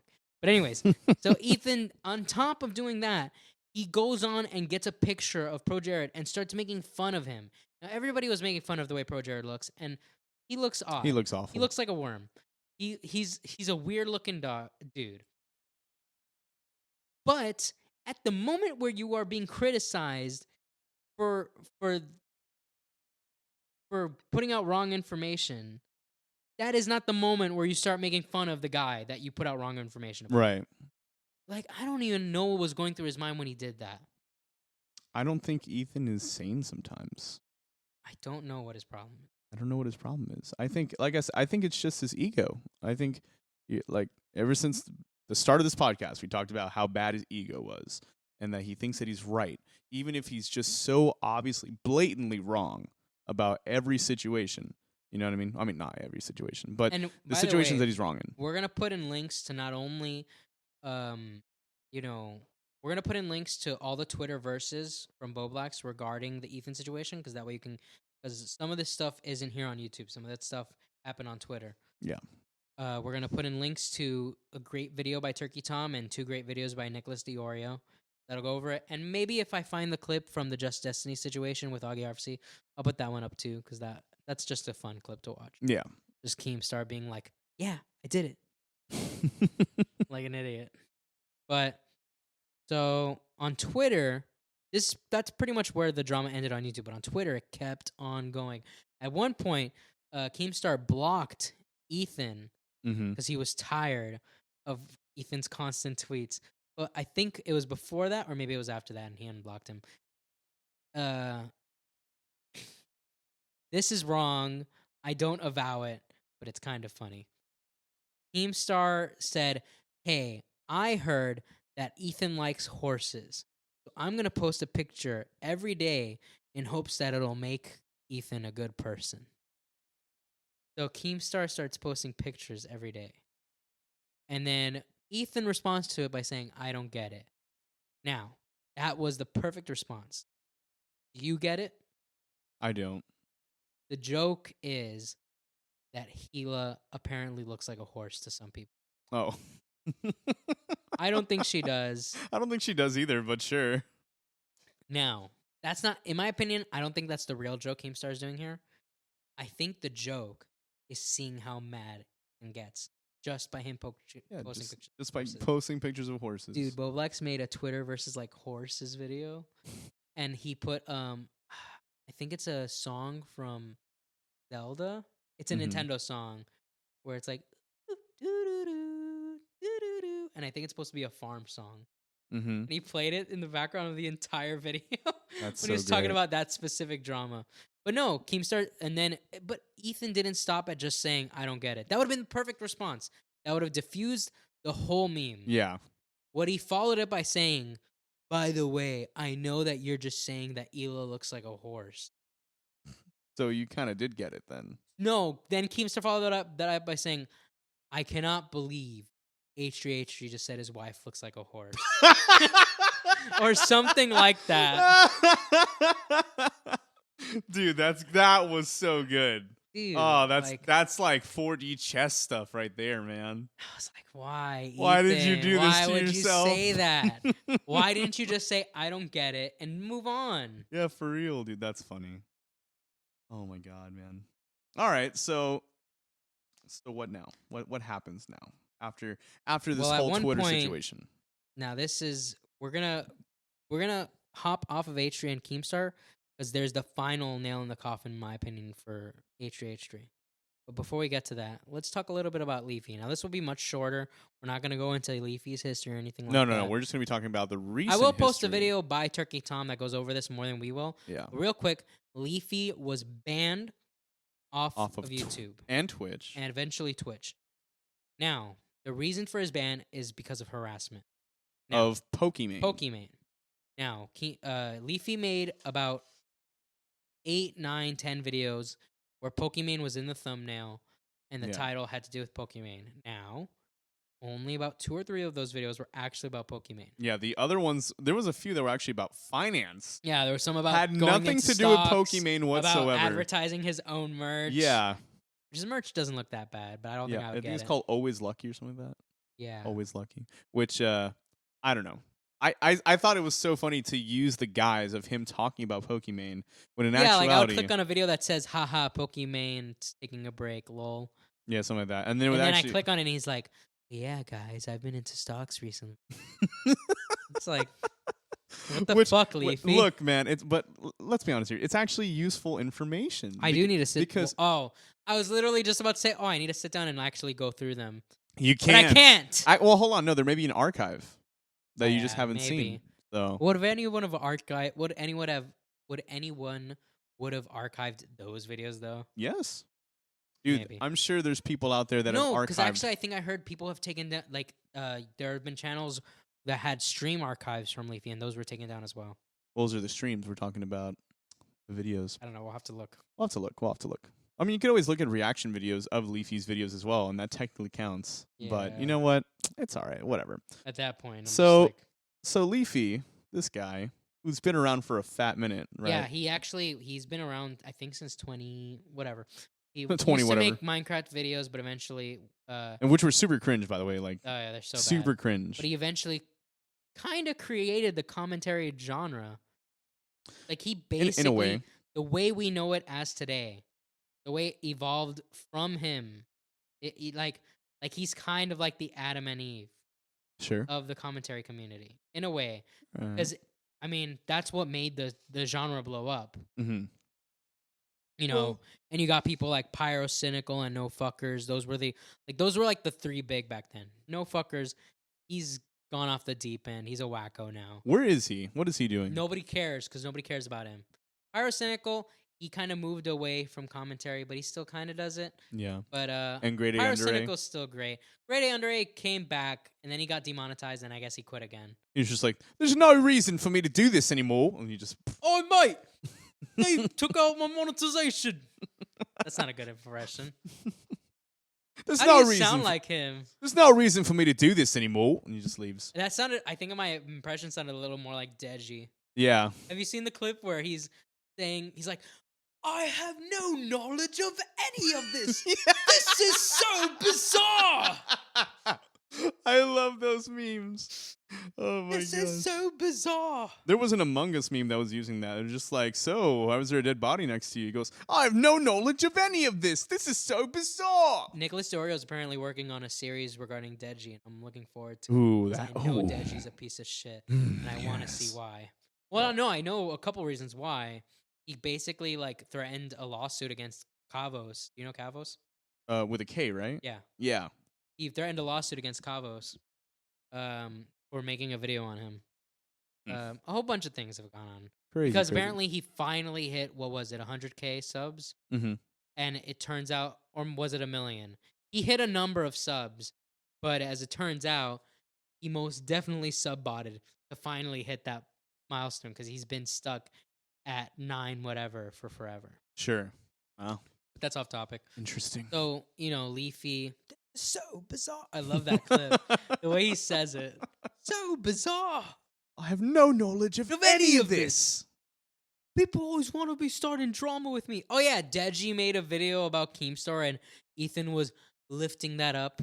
And then Brit Bong made a video about Keemstar and lifting that up. But that's the one we're saving. That's the biggest fault of Ethan. So Leafy gets terminated for those videos on Pokimane. Now, if you want to argue that him making 8 videos, even if it wasn't about Pokimane, is too much, I'm willing to listen to that argument. However, he got 3 strikes all at once. Same thing that basically happened to Monkey Jones. Now, if you don't know who Monkey Jones is, he was a very edgy content creator. Some say he's still around. But he's a very edgy content creator that, he made videos on Elliot Roger. He made the Monkey reviews. If you don't know, the Bigata H Kai review is probably the most well-known one. That's the one where he references his Uncle Alex and the difference between pedophilia, ephebiophilia, and all that stupid shit. But he made videos on Elliot Rogers, and some of those videos were to understand him. That way we can be better educated on those kinds of people that commit those crimes. And other ones were just to make fun of him because Elliot Rogers is a piece of shit murderer and deserves to be ridiculed. Some of these people, some of these school shooters, some of them are just crazy and they don't just want attention. Some of them do just want attention. But if you ridicule them, they might not want the attention that much. That's true. So there was a whole bunch of reasons why Monkey got taken down. None of them I feel were legitimate. But whatever. Actually, I think a lot of his videos were monetized, so that means YouTube was okay with the videos too. Yeah. I believe the conspiracy is that there was actually people in the FBI looking at his videos. Ooh. I'm not gonna get too into it because I don't remember the details, but I'm pretty sure Monkey said something about that. But anyways, Leafy was pretty much immediately taken down, 3 strikes at once, which defeats the purpose of the strike system. Mm-hmm. The strike system is basically kind of the way I believe everybody has interpreted it is it's there to warn you to change up your content or to take videos down. Or just be like, hey, listen, could you like not do this? Like, Yeah. can you just stop But saying no, that? Leafy didn't have the opportunity to take Leafy videos did not. down. However, we have heard from Leafy himself that he might be actually back on YouTube soon. He made a tweet where he said, "So I might be back on YouTube" or something like that. Yeah. Now, if like I said before, if you want to argue that making 8 videos on one person is too much, I can vibe with that. However, Ethan should be deleted then. By that logic. Yeah. The H3 podcast clips channel has more than 15 videos on Keem. And it's not just the thumbnail, and it's not just the title. The videos themselves are about Keemstar. Mm-hmm. But they're not going to take Ethan down. They won't. I'm telling you. And that's YouTube's star edgelord. That's like their edgelord. Yeah. You know, they won't take anybody else because they're either too edgy, right? Or their content is like, how do you put it? Their content may be too edgy, or it's like I don't think there's such thing as too little edge. Mhm. But at that point, it's like they'd be too safe. So you know, they don't have that kind of popularity to become an edgelord. Right. Leafy, on the other hand, he's been the edgelord of YouTube like forever. You know what I mean? But I don't know. I feel like when people try to step up to someone like, let's say, H3H3, they usually just get like there's no competition really. Yeah. H3H3 is going to remain on YouTube for the foreseeable future until there's some sort of piece of evidence that's so damning to them. Like, let's say, and this is just hypothetical, let's say Ethan was like a pedophile, and then some shit came out that said he was a pedophile. I think only then. I guess only if he actually committed a crime would they take him down. Yeah, pretty much. But and I'm not saying I want him taken down. I don't want anyone taken down. No, I don't think for anyone should be something as canceled. silly. I think you should be able to make maybe not like 100 videos, but as long as it's justified, I think you should be able to make as many videos you want criticizing someone. Yeah, because I mean, as long as they're justifiable criticisms, Yeah. you know what I mean? Like, I don't know. And as long as you're not actually calling violence towards that person. Sure, because then that would be illegal right there. Which again, you know. But yeah, I agree. I agree on all these things. So Leafy's ban, the reason why we're bringing that up is because it basically revealed all of the YouTubers and Twitch streamers that are basically not for free speech. Right. And by the way, platformation. Leafy keeps joking about how complicit. Yes. And I love that. It's so hilarious. He's just like, oh, I know that H3H3 has to be a part of it. Working with Susan. Susan, fuck you, Susan. Fuck you, YouTube. Yeah. But on basically at the end of every one of Leafy's videos, he would put the clip of Ethan saying, I would love to see Leafy survive in this climate. He even puts some edits where it's just like... yeah, he is like, I would love Leafy. And then he just puts hearts. on But and then some of them are just like super distorted. Oh yeah, there was one where the video ended and then it was so loud it actually like it broke like a headphone of mine. Oh my god! Like it just like I would love to see Leafy. It was like, and then from then on it was just fuzzy. I had to turn them in and get new ones. I was like, "Fuck you, Leafy." Damn Leafy. You know what? I'm glad Leafy's gone. No. Fine. No, Leafy. I honestly, look, let me put this. I actually like Leafy. I like Leafy a lot. I do like Leafy. I mean, even back then when he was still edgy, you know what I mean? I think when he came back, his content was better. It was. He gave less of a shit. That's true. That's true. I like Leafy a lot more now than I did before, but I still liked Leafy back then. Yeah. You know what I mean? I enjoyed his content. I mean, I even made a video against Leafy, but my video was less saying I hated Leafy and more that I think Leafy needs to apologize for things. That video was deleted because it was crap. But, you know. You're just like, yeah, those are actually stupid arguments. Okay. Yeah. So what about now? I mean, what Bionic Pig, a whole bunch of commentators that we believed to be pro free speech, pro, like anti deplatformation, anti-cancel culture. Anti-cancel culture. All these people that we've for so long have had respect for. Turns out, nah, it's Leafy. We don't like him. It's okay. No. That's stupid. Idub's girlfriend was saying that, oh, all you edgelords crying about free speech don't know how the real world works. And so It's everyone like was like, the real world does have free speech. Like, what are yeah. you talking about? Well, she was basically saying that if you worked at Target and you said the things that Leafy said, that you obviously wouldn't get to keep your job. The argument back is that YouTube isn't Target. YouTube isn't Target, yeah. YouTube is a place where you have your videos and you speak your opinion. Yeah. And that's the way it should be. And she's saying, and then she changed her argument. She says this is what she meant, but that's literally not how she worded it. But she said, and let's give her benefit of the doubt. She says that what she meant was that I understand that it's not right. I'm not saying that it is right. I'm saying that we need to create new platforms so people that are more edgy can be on it.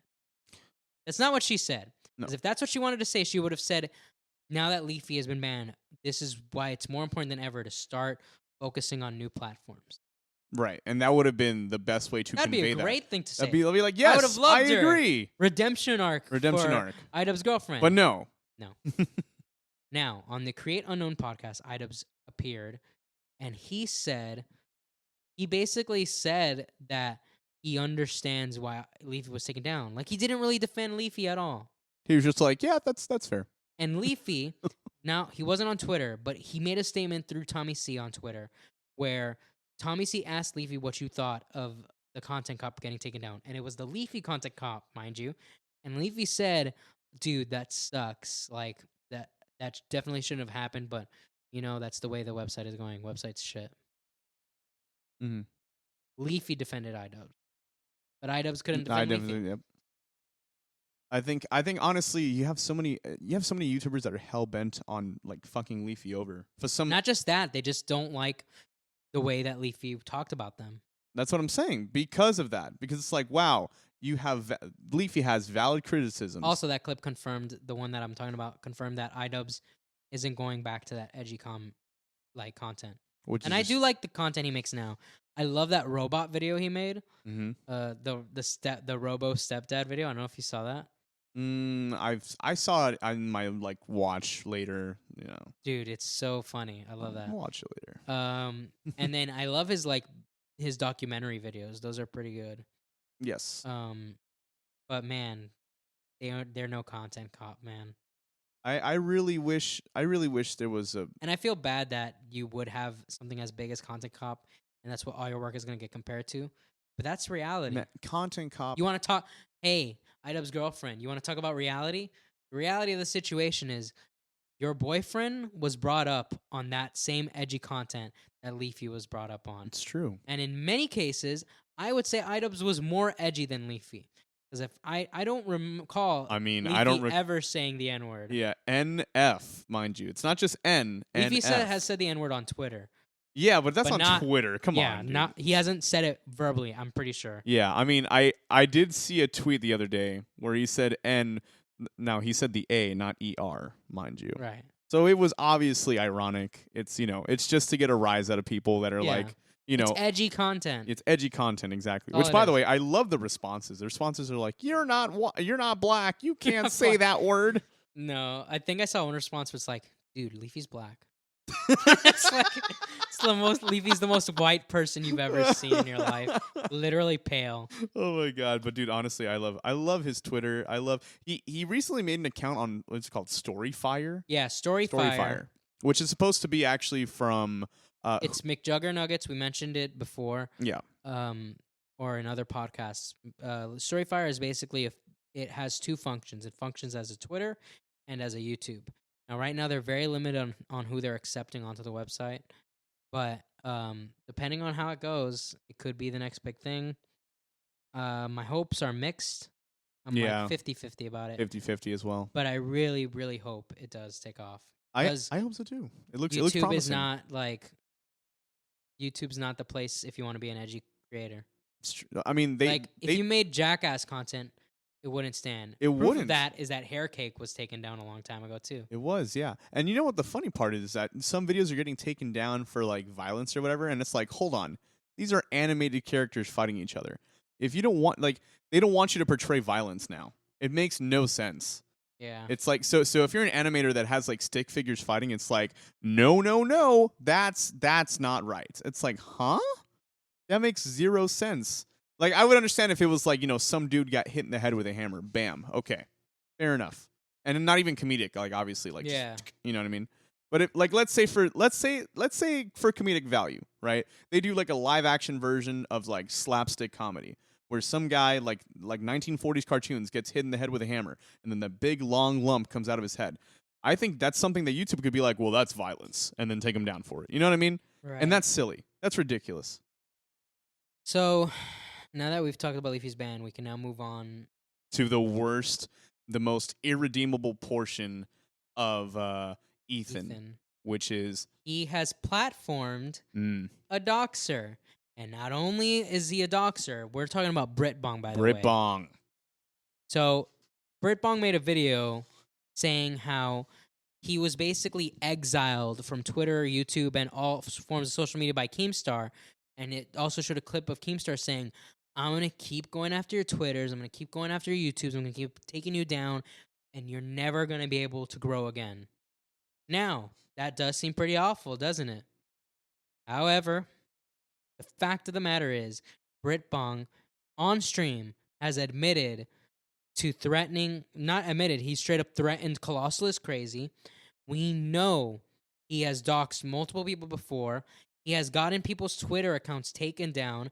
There was this whole thing going on in 2017 and 2016 where a bunch of commentators' Twitter accounts were getting deleted or taken down. We know that it was Brit Bong behind that. Mm-hmm. Now, Brit Bong always says that it's not him, it's this other person named, I don't even know what the other name is, but nobody believes him because there was a clip of him saying, oh, Leafy, what's the matter? Oh no, your Twitter got taken down. Like, he literally admits to taking down Twitters. He went into Tommy C's Discord and started posting CP. Yeah. He goes into people's Yeah. Discords and he starts posting CP. He goes into chats of streamers and he starts posting people's addresses, people's doxes. Yeah. And this is someone that Ethan brought up. Now, come a week ago, or it was about a week ago. Keemstar made a tweet saying, look, you don't like me, I don't like you, but I'm telling you right now, you cannot promote this guy. This guy is bad news. How did Ethan respond?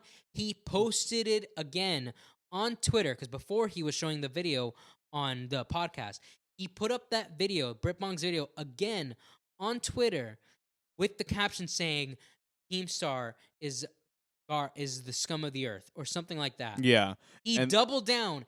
And you know who warned him about it? It wasn't just Keemstar. It wasn't just it wasn't just some small YouTube channels. Some ordinary gamers. I think he has 1 million subscribers. And we know for a fact Nerd City, which, by the way, Nerd City, I have a mixed opinion of him, but he is very well respected in the community. Mm-hmm. And he warned H3 about Brit Bong. H3 does not care that he is, and he knows this. If he didn't know, then whatever. But he knows this. H3 does not care that he is platforming, which he judged. If you remember, he judged Keemstar for platforming a doxxer. Mm-hmm. He does not care that he's platforming a doxxer. He does not care that he's platforming someone that posts CP. And if you don't know what CP is, it's child porn. Let me clarify that. Yeah. Make it very clear for everybody listening. This guy has posted child porn in people's Discord. And he has posted people's docs in chats. Like addresses. He has taken down Twitter accounts. He was the reason why Augie got 2 strikes on his channel. This guy is a menace. And Ethan, as far as the moment we are recording this right now, Ethan has not retracted it. Yeah. He has not apologized. He has not condemned this man. No. And to me, until Ethan does that, he will never be redeemable. Never, no. Until Ethan retracts his statements about Brit Bong and apologizes. And he needs to apologize too. Because now Brit Bong's on Twitter insinuating that Tommy C grooms people. That's... And hold on. I mean, can you make the argument that Brit Bong is... He owns child pornography. He owns it because he's distributing it. I guess so, yeah. You right. can argue that. Which would insinuate... He's a pedo. Yeah. I mean, I don't know if I would say he is a pedo, But guess what? My whole you shouldn't call people a pedo unless you know it for sure. If you're posting CP in other people's Discord, That's kind of I some don't hard care evidence. if you are a pedo or not. I'm gonna call you a pedo. Yeah. Because you're scum of the earth. You're awful. Because what you're trying to do is you're trying to get them. What you're trying to do is you're trying to get them to react in a way, and you're gonna have them screenshot it so they can show it to the police, and that's gonna make them look sus. You're trying to get them in trouble. Yeah. That is supremely fucked up. This is something that Keemstar has never stooped so low to do. And Keemstar's done a lot of shit. I've already said it before. I've hated Keemstar for a long time. I don't hate him anymore, but I still don't like him that much. But goddamn, if I don't like him a hell of a lot better than right now. Gotcha. So that's pretty much everything. It's pretty much everything. One thing we forgot to mention was there was I'll give Ethan something. I'll give something nice to Ethan. All right, we're gonna end it. And we're gonna end it on a nice. No, not that nice. No, we're not gonna end it that nice. Well, he doesn't deserve it. You're right. No, he doesn't deserve it. Fuck him. Fuck you, Ethan. So when Leafy's channel got terminated, Leafy ended all of his videos with, I would love to see Leafy, the clip of Ethan. Mm-hmm. When Leafy got terminated, Ethan shared the tweet saying that Leafy got terminated with caption saying, I would love to see Leafy survive into Dice Climate. That is a hilarious, epic own. That's a great joke. That's fair. So fair. That's fair. Funny. Even Leafy said, yo, that's pretty funny. Like, even Leafy admitted that was a great response. However, Bowblax. Now, Bowblax has confirmed to us that this is not the reason why he was blocked. But Bowblax basically went in and he said, yo, like, that was a funny comment, but I'm still, like, I'm not okay with Leafy getting taken down. And then he got blocked. Now, Bowblax has clarified that the real reason he got blocked was because there was a after hours and Keemstar came on and said that he was planning to sue Ethan for, I guess, slander. Mm-hmm. And from anyone that was on that podcast basically got blocked by Ethan after that. So Ethan still, and also, quick note, this is very much just a side note, but it still applies to, if we want to talk about Ethan not being able to accept criticism, if we want to bring it to the most minute thing, what's the smallest thing you could criticize someone for? Their comedy. Ethan posts a TikTok, the Baba Booey TikTok. Oh my god, the Baba Booey. The dumbest, not funny thing ever. And everyone says, wow, that's so funny. Not funny. What does Ethan do? Does he just move on with his TikTok career? No, he posts another Baba Booey thing. He doubles down on Baba Booey. He doubles down on a joke. This man cannot handle criticism. I don't like you anymore, Ethan. And to catch everybody up to the most recent thing that's happened, Keemstar made a tweet where he said that he's willing to. He has now invited Ethan onto Mother's Basement. That's Keemstar's podcast with Clown and FaZe Banks. Mm-hmm. He has offered for Ethan to come on Mother's Basement, or Keemstar has also said, if you don't want to come on my podcast, I'll come on your podcast, but we need to end this. Yeah. And you know what? I think that would be a good first step. But regardless of what Ethan does, if he goes on Mother's Basement, if H3 goes on Ethan's podcast, if Ethan does not apologize for the Brit Bonk situation, I don't think I could ever forgive him. And I don't think anyone else should either. Because that was way too far after being warned about it. That's everything. That's everything, guys. So thank you guys so much for listening. We appreciate it. Here at the end, we're going to have a clip. We actually managed to get YouTuber Bowblax on. Now, if you don't know Bowblax, he makes Twitter versus videos where he will get tweets and he will run down drama through tweets.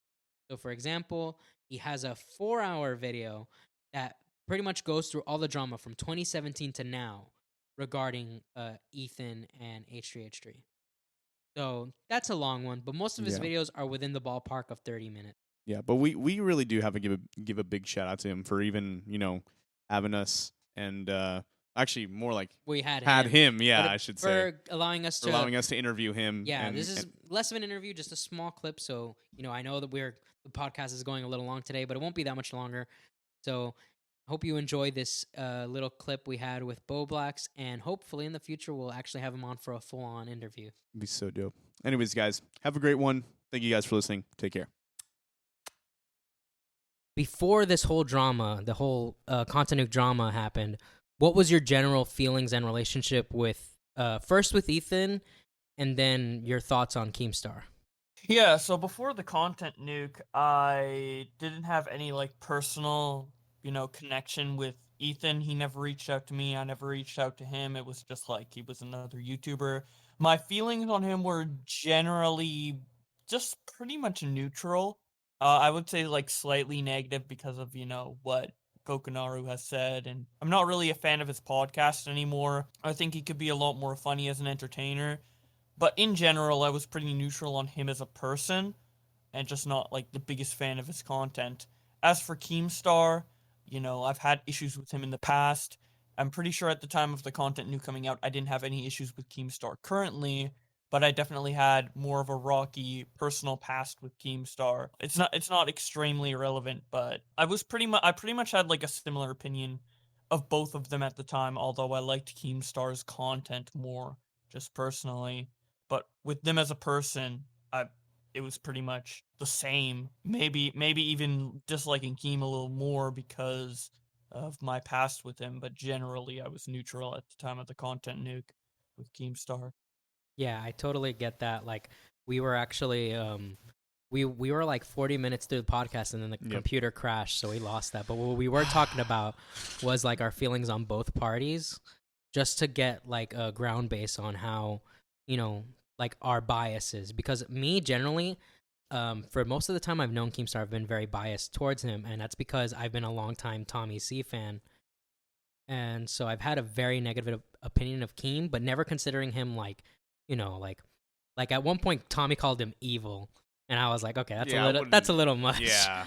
But generally, like me and Danny both like agree that we preferred Ethan over Keemstar for a long while. What changed that was around 2018, 2017, I think, when the whole PewDiePie N-word situation happened. Oh yeah, so this is pretty much an important detail. I actually liked H3 a lot. He was like one of my favorite YouTubers up until he had that drunken rant about Keemstar where he said, "If you watch Keemstar, fuck off," and stuff like that, cuz I felt like I liked Keemstar and I was watching Keemstar, so I felt like he was kind of like personally calling me out. Like obviously he wasn't personally calling me out, but he was like referencing a group of people which I was in and calling us out and being like, "Don't sub to me, fuck you, fuck off." And that was like the first time. I don't think that's ever happened with any other YouTuber where they just call out a specific group of people that you are part of and you're like, "Whoa, well, I guess fuck you then." And he did later apologize for that, but it took like a couple months. And ever since then, I had like a more of a sour taste in my mouth from Ethan. That was like a huge pivoting point in terms of my feelings towards him. I would probably be biased towards him, like in favor of him, if it weren't for that happening, actually. Right. But do you think overall like Ethan's morals have pretty much like gone down since like Definitely. what Yeah.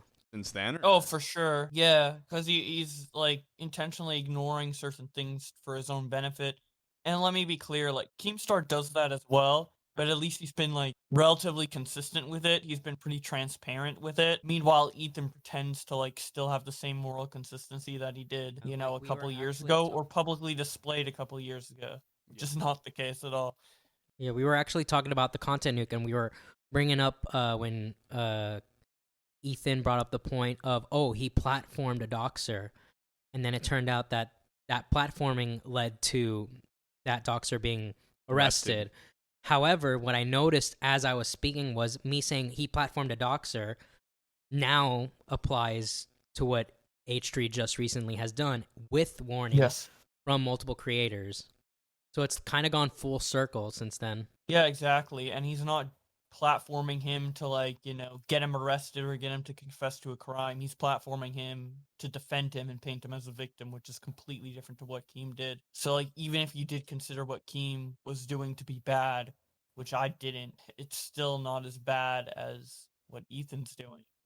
Yeah, it's literally like it's totally the opposite. Like what Keem did was a net good. Even platforming him in the first place, like the fact that that led to his arrest made it good in any context other than let's not tell people that it was good. Yeah. like if you just remove the context, he was arrested and Keem donated to the family, then yeah, that looks bad. But with Ethan, there is no defense. Now the next thing I want to get a statement from you on is what basically after the whole content nuke drama went down, what happened between you and Ethan? Basically, the lead up to Ethan essentially blocking you for a wrong thing. Yeah. I mean, after the content nuke came out, my opinion on it was pretty like nuanced. Like there were certain parts of it that I did like, there were certain parts of it that I didn't like. Overall, I thought the videos were bad because there was just so many bad parts in it, like Etika or whatever. But I mean, there was a lot of good points against Keemstar as well. So basically, I just did my Twitter videos, like, you know, neutrally talking about everything that was going on, and I don't think I really inserted my own opinion against Ethan that much at all in the videos, to what I remember. Maybe I did, but I'm not sure. And then, you know, I was just talking on Twitter, mostly against Ethan because, you know, Ethan was the one attacking Keem. Why would I, if I have a problem with Ethan, why would I, and then also have a problem with Keem, why would I, like, preach to the choir when I can, you know, point out something that no one else is pointing out? So maybe it looked like I was a little bit more against Ethan on Twitter. But anyways, the content nuke happened, and then, like, about a month later, I was still, like, talking about it, like, in a casual conversation. And Ethan popped in and he was like, yo, I know you don't like me, but you helped me a lot with the content nuke, because he used one of my Twitter verses in the content nuke to help paint Keemstar as doing something bad, which he actually did. It was the Brandon Broadus interview. That was like one of Keemstar's most recent mistakes. I don't think he's done a big mistake since then. But anyways, he said that was useful, and like, hey, I know you don't like me, but you helped a lot. And I'm like, hey, I don't hate you, Ethan. I show everything objectively and be fair to both sides, and et cetera. I have my own opinion. And then he followed me and we started having like pleasant interactions. And then one day I was just having a normal interaction with him and someone linked my Black Lives Matter song, and then Ethan went like, what the fuck? You try to hold me accountable, but you do this. And then he just started like posting the song on his Twitter and shit and going like ape shit. And then he apologized later, but ever since then, I obviously had a bad taste in my mouth for him. But we were still on good terms. We like patched it up or whatever. And then Keemstar came on after hours and talked about suing Ethan. And I didn't say anything to like call Keemstar out or whatever. And Ethan got mad at that and then blocked me. So I'm like, okay. And by the way, the reason I didn't say anything is because number one, I wanted Ethan or Keemstar to speak, but number two, I was like waiting to get back on my my anti-anxiety meds, and that was like 4 days off of them, so I really didn't want to like say something, and like, yeah, it was not a good time. But yeah, I mean, Ethan did DM me, he just immediately blocked me. So What didn't he initially block you for the or I guess that's what you thought at the time, and now it's been clarified it's because of Keemstar going on. But wasn't originally the reason you got blocked by him because you said, "Hey, you know, this is a funny tweet, but I don't agree with Leafy being taken down"? oh yeah, yeah, he blocked me immediately after I said that. I think he blocked me because of the After Hours episode, but like he saw my DM and that he was like, oh yeah, I forgot to block Bowblax, and then he blocked me. That's what I think happened. I'm not sure. Reminded him to block you. Yeah, I don't know. He's weird, man.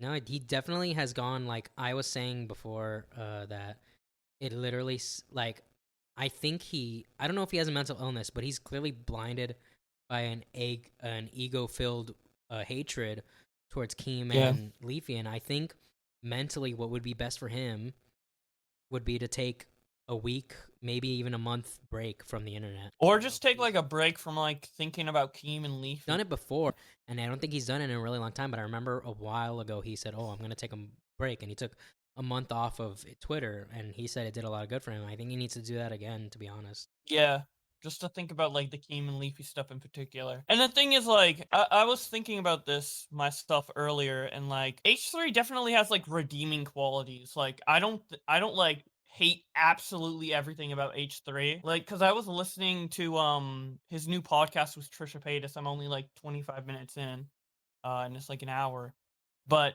Ethan, like, alone on the podcast, he's boring as fuck, right? But I think he's actually like a good co-host and a good person, like, bounce commentary off of. Like, he does really good with the iDubbbz collab videos and stuff like that. And he was pretty entertaining in the Trisha podcast. And like I was thinking about it, and I'm like, H3's newest video on his main channel, the one with the Mark Zuckerberg stuff with iDubbbz, that's still, in my opinion, pretty much just as funny as something he's made in 2016. So like he's really bad at like the podcast stuff, and he definitely like has issues and is like mental issues or whatever, and has done some bad things. But as an entertainer, like he's not like, a lot of people say he's boring, and I agree he's boring on the podcast, but it's not like he's completely irredeemable. Yeah, Like if in the Ethan realm of like making videos, he's definitely still like really, really good. I haven't seen the one with iDubbbz yet. The last video I remember really, really loving was the gazebo one, where at the end of the video, him and Hila are under the gazebo, and Hila's like, I pranked you. I wasn't married to you all these years. And like that she also said like the kid was a prank too. I don't know if you remember that video in particular. Oh, that video was so good, yeah. Yeah, I definitely think Ethan's redeemable. Like, if he takes a break and, like, thinks about what he did and really, really, like, works on his mental health and starts getting, like, some self-awareness, and then he, like, comes back, apologizes, tries to rectify everything, and, like, continues to be like, I can forgive him. I think I'm in the position where I can, like, forgive him, because especially if he's having, like, mental issues or whatever. Like, someone, for example, like, I'm Alex, I don't think I can forgive, right? No, yeah, But Alex is completely off. yeah, but I don't know. H3, I think I could forgive, If but he can like, he needs I to think work on himself a lot, and he needs Yeah. to I be really remorseful. because I feel like he is redeemable. He just needs to start owning up for the shit that he's done, and is just kind of like just pushed it to the side, and you know what I mean? Because at least Keemstar has redeemed himself a couple times where a he's couple like, times. you know what I mean? But there are some things that he just won't budge on. Like Which is I hey, still don't think he admits him doxing Destiny was wrong. yeah. Oh yeah, yeah. I wish Keem would just admit that was wrong. Yeah, It's like he one of never my is. major I don't complaints with Keem, and I want to like bring it up at certain times. Yeah, the Destiny shit was fucked, and then also what he was doing with the Broadest interview was fucked. I just wish he would admit it was a mistake. Cause Keem, I think maybe partially it's an act. Keemstar was talking with Leafy on his podcast, and he was talking about, or on Leafy's stream, and he was talking about Augie, and he was like, "Yo, Augie just like, why is Britbong targeting Augie or whatever? Ethan targeting Augie? He just like, he doesn't even suck my dick. He says when Ethan does something wrong, and then he says when I do something wrong, and then he pauses and he's like, oh, well, I mean, when he thinks I do something wrong, but I didn't actually do anything wrong." And it made me think like maybe he's just putting on an act, saying that like just trying to like in front of everyone, trying to like pretend to be the bad guy and be like, "Oh, I never do anything wrong," but like he actually knows that some of the shit he's done was wrong, and he's just trying not to do it again. Because I don't know if he's done anything like with he did with Just Destiny again. Maybe he has behind the scenes. I don't know. And I don't think he's done anything like he has with Broadus interview ever again. Or The best thing he's done recently is the whole JT on YouTube situation. That's just absolutely hilarious. I love that. Oh yeah. Did you see the tweet? I think Keemstar confirmed that JT caved in and actually paid him the $113. Oh my god, I didn't see that yet. I need to screenshot that. Yeah, because I'm gonna make a video on that. It's gonna be great, dude. I think So that funny. covers